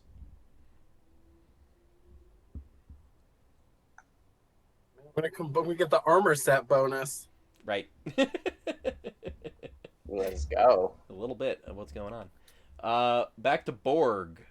Borg, give me another persuasion check, trying to maintain the decorum and rhythm of this these goings on. Not as good. 14 plus 3, 17. 17 That's is good. still fine. You managed to get some conversation going. That's not really saying anything, and it is kind of maintaining the meeting. You get the feeling, though, you're getting towards the edge of how much you can stall, and you're gonna have to start pulling better than that to maintain this kind of meeting. But for now, you're good. Gotcha. back to Bud and Chucholito. Go ahead and make another stealth check. I gotta stick with the nat 20 die. That's it's Wow. leading. Do it. You Do may it. be wasting it slightly, but because the stealth checks Well, to avoid the hill my giants. luck and has run out. Yeah, This same. one is a 10. 10 total. All right. I got Oh. 7. And 7. Both of you actually come out of buildings like across from each other. Like you, Oh, as right. you both come out and you go like, "Hey, hey!" Yeah, like, you. and as you guys point at each other, there is a hill giant on either side of you looking at this interaction, and you guys both kind of look up and they're just staring down at you. That's like, talking down. Do you guys have anything you want to try? Yeah. Oh, yeah. Bud immediately goes, the same thing they say, and just charges at Chucholito with this ancient great axe. Right. Like I'm about to take him out. And And then when Bud starts charging me, Right. can I do a performance check to get absolutely fucking bodied by Bud? Please Like, do. I want to take whatever he's doing. I want Yeah. to be ready to look like I'm gonna fucking die. You're gonna have a yes and on this, yeah. Yeah. Sure. I would say Chicholito, give me a performance check, and Bud, give me a deception check. okay. 19 on the performance. Uh, I have a +1 in charisma. That's 20. so 5. Oh, 5. come on. But I don't hold back. I mean, even though it's deception, I literally just tackle him into the building he's in. Yeah. You charge him with this new shiny great axe and just tackle him into the building. Yeah. Chicholito's like, ah, kind of really selling it.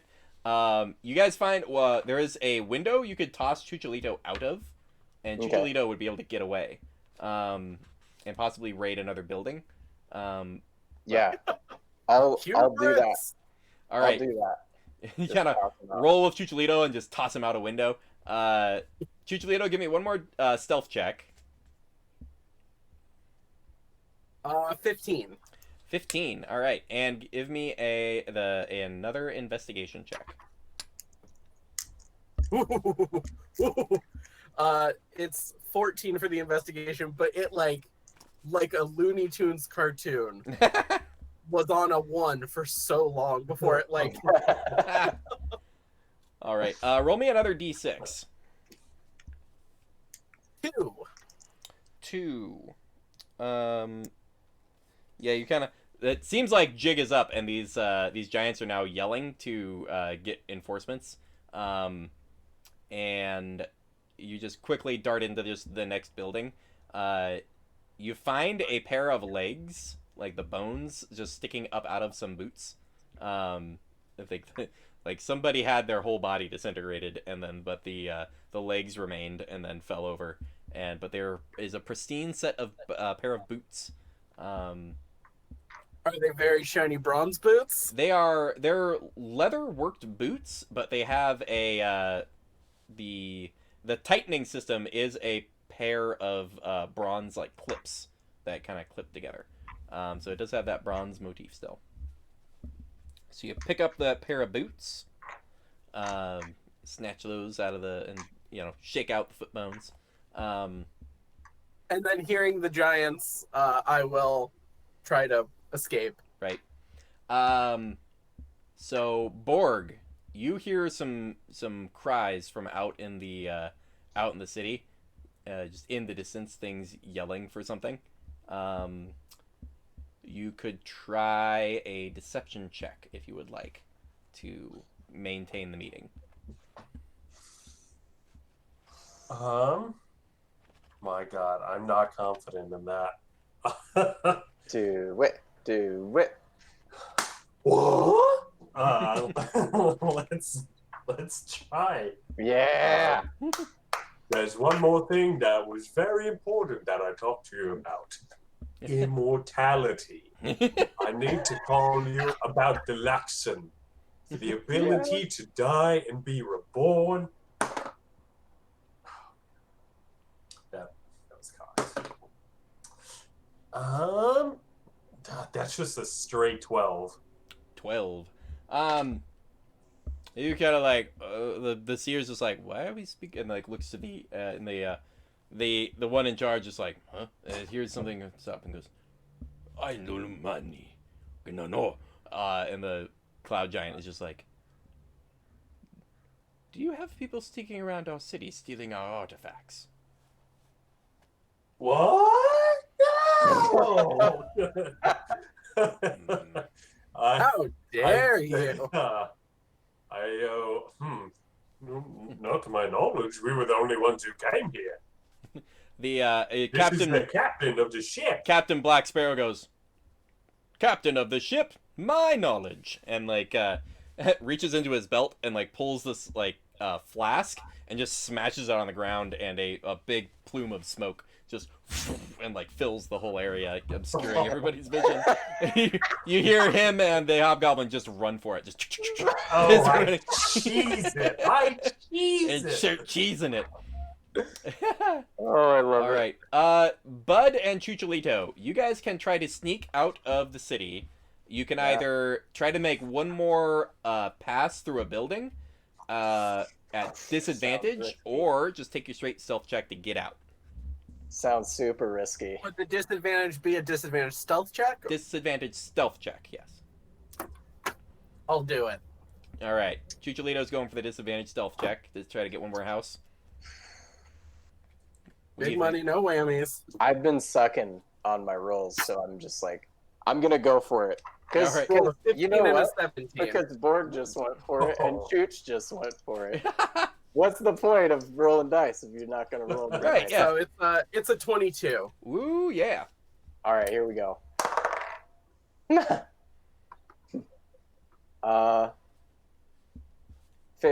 No, wait. This is 12 for stealth. 12 is 12 meets actually. So weirdly enough, you barely made it where you have a set of houses you guys haven't explored yet. As you hear hill giants running around trying to find you. We'll start with Bud making an investigation check. D12. No, investigation check. Oh, just an investigation. Yeah. Oh, 3. 3. You managed to. You find there is a. You go into a house and you see prominently displayed what is a sheathed, curved, like longsword equivalent. And as you go to like pick it up off the stand and grab hold of it, it just crumbles. It was just it appears it was just a mundane sword that was the core of which was completely rusting out, and a couple of a lot of the bronze is still maintained, but it just crumbles into pieces. Chucholito, investigation check. Yep. 6. 6. Roll a d12 for me. 5. 5. You are rifling through and you find a. You've been doing great at finding dead people so far. But you find what appears to be an old soldier, and they have a broken old spear. But then on their hip seems to be their sidearm, which is a bronze sheathed and bronze bladed short sword, adorned with some elven runes. Do you speak Elvish? I don't. You do not. So you cannot read the runes, but you, it is a pristine, rune-covered blade, and that usually indicates something nice. And so you kind of pocket that and sheath out, kind of almost looking like backup guy, Lord of the Rings, covered in pans and pots. Sam.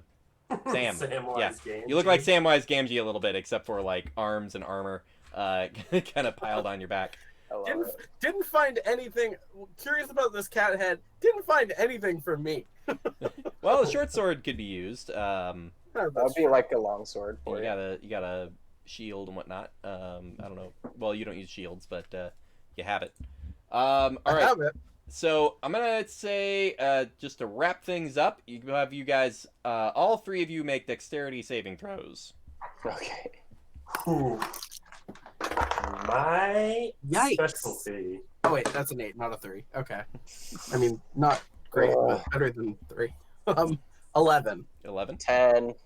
14 minus 1, 13. Oh wait, 13. 13, because I'm proficient in Oh, nice. dexterity saving throws. So, Cool. so that was what, 13, 13. What was Bud's?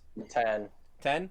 Bud, as you're running out, you have the option of there's hill giants approaching, but one of the other bugbear dude is also rushing up on you, and you have the option to like you can see the hill giant picking up a rock. You can either take the hit or trip the other bugbear guy to let him deal with it.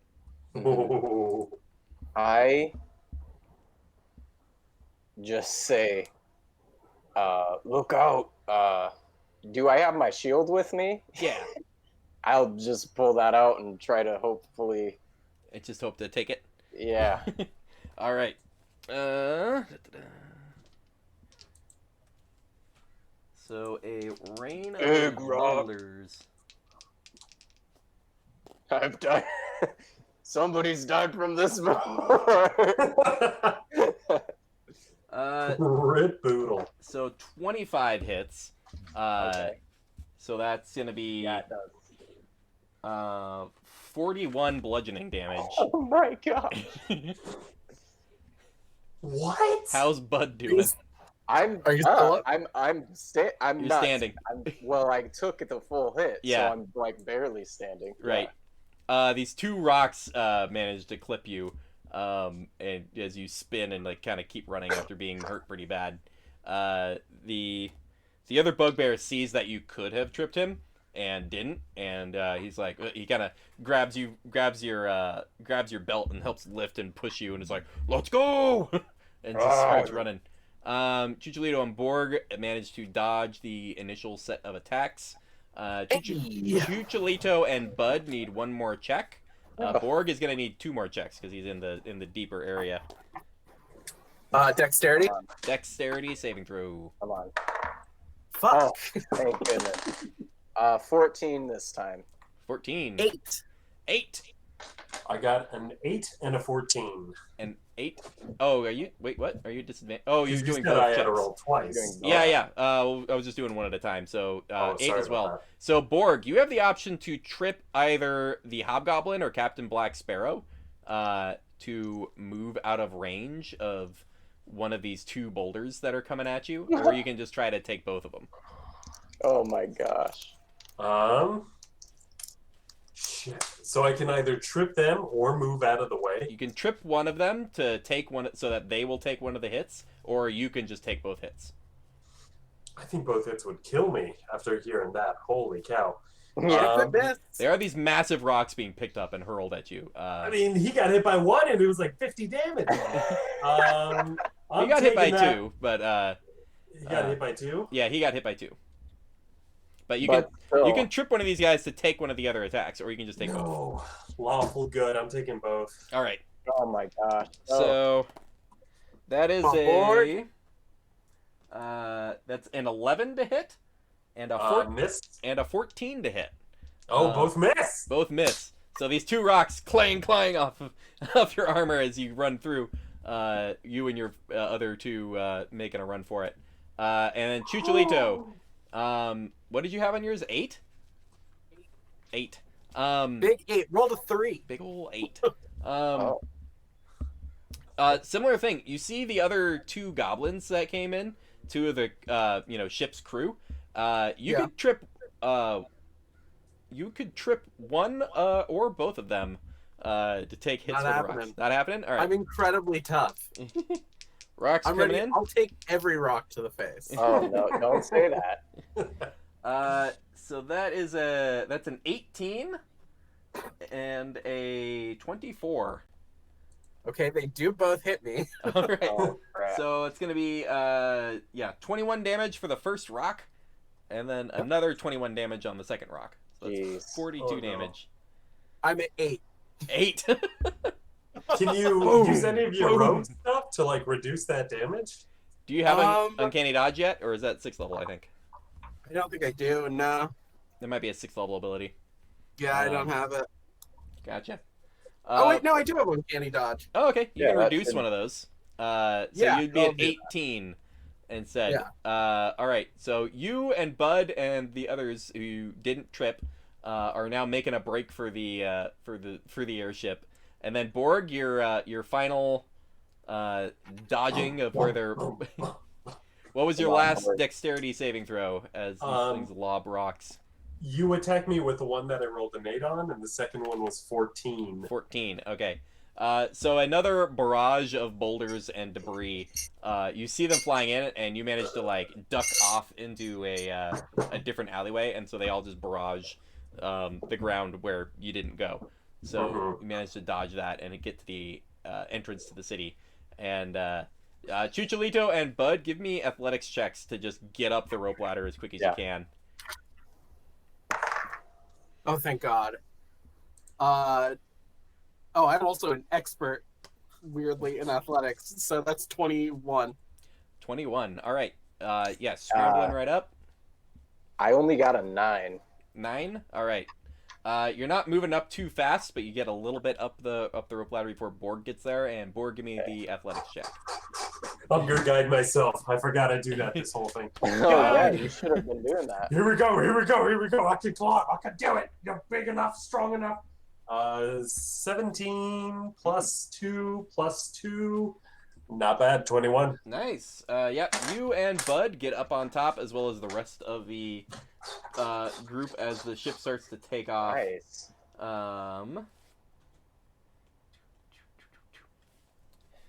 The giants all end up gathering toward on the south side of the city as the airship starts to take off and pull away, getting the rest of the crew up. Nobody dead, very very luckily. Wow. The apparent leader of this thing seems to say something to the seer, and she then nods and pats him on the back, and you see the leader giant hover up into the air and start to fly at the ship. And we can Delicious. we can call it there, or we can resolve what's going to happen with the leader charging the ship. I need James helping us. Yeah. I say we call I'm going to say keep note of how injured you are and your hit points and whatnot, but we will resolve Okay. the stone giant leader of this a group of people charging you, club out, flying through the air next time. Sounds good. I am at 18 HP. Yeah, some of you are not doing great. I'm at 9 HP. Yeah. Listen, but I do have I'll have maybe a chance at a healing potion. You might have a round because he is flying faster than the ship flies. Would I have been able to bonus action second wind on the way? We'll get all that started at the start. We'll roll initiative and get started next time. And I'm just gonna have to glug down some. Right. To start slamming potions. All right. Well, good on you guys. I'll just so I don't have to go back and recheck my notes on everything for the stuff you've got. You are sitting on, and some of these require attunement. Things that require attunement that you found, the bracers of archery, are the set of bracers that Chucholito found. Nice. I'm not mad at that. You guys are writing this stuff down? If not, I can. I'd say I'm writing it down. Yeah, Chucholito would write his stuff down. Bud would write. Yeah, his I'm writing stuff down. what I got. All right. The weapons that you guys found are +1 weapons of their respective types. So I think Bud found 2 +1 great axes, and Chucholito found a +1 short sword as well as a +1 shield.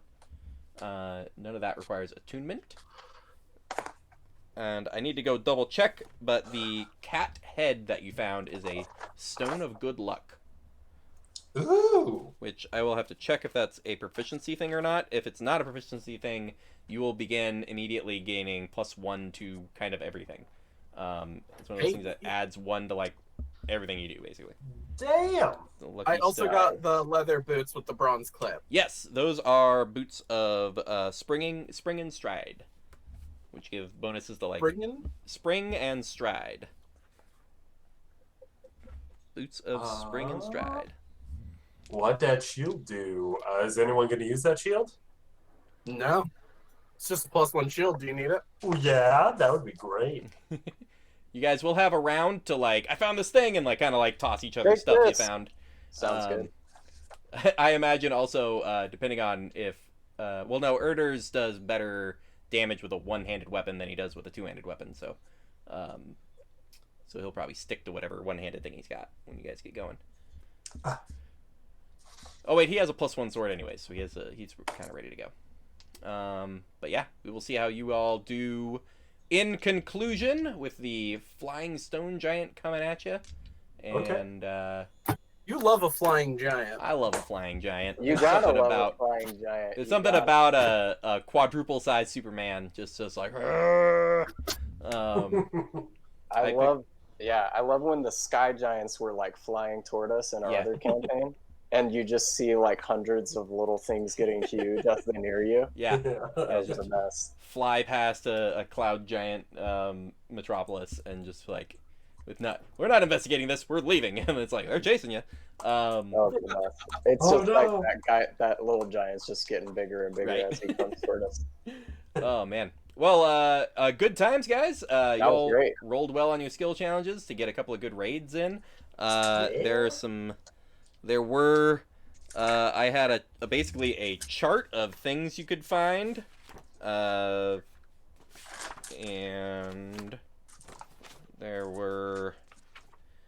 I had it listed all the way up to rolling investigation checks of 20, 25, and 30. And with different things that could have been found. Oh, wow. Some of that will be now buried and difficult to find. But still being possible in the future. Out of curiosity, if you can tell us anything, like what are some of the 30s? Oh, like Luxon Beacon and, Luxon Beacon!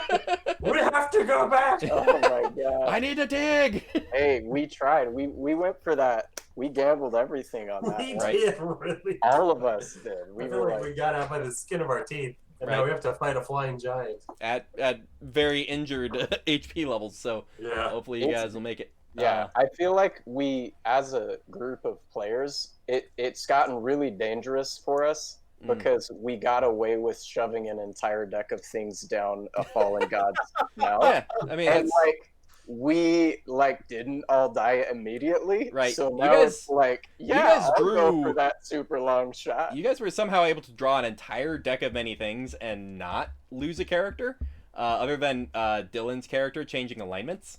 Oh yeah. So it's and becoming the king. Yeah, and becoming the king of the land. Although who was draw a card. Reginald's or whoever? What was his that name? guy who became a knight. Well, yeah, you ended up you destroyed his life. You generated a knight and then had him draw cards, and through just sheer dumb luck, had him draw all of the worst cards. When he became intelligence level 5, and he just was like, "All right, if you say so." And we're like, Reginald. Oh, that's good times. Yeah. D&D's awesome, and I'm a big fan. This has been good times. I'll see y'all next time. Peace. Great Bye. Bye, Jeff. Thank you. Bye. Peace. Bye. All right. Thanks for stopping by, anybody that did. And I don't see anybody active in the chat, but we'll have this back up on YouTube, the Guys Gone Wildemount YouTube page, and we will see you next time.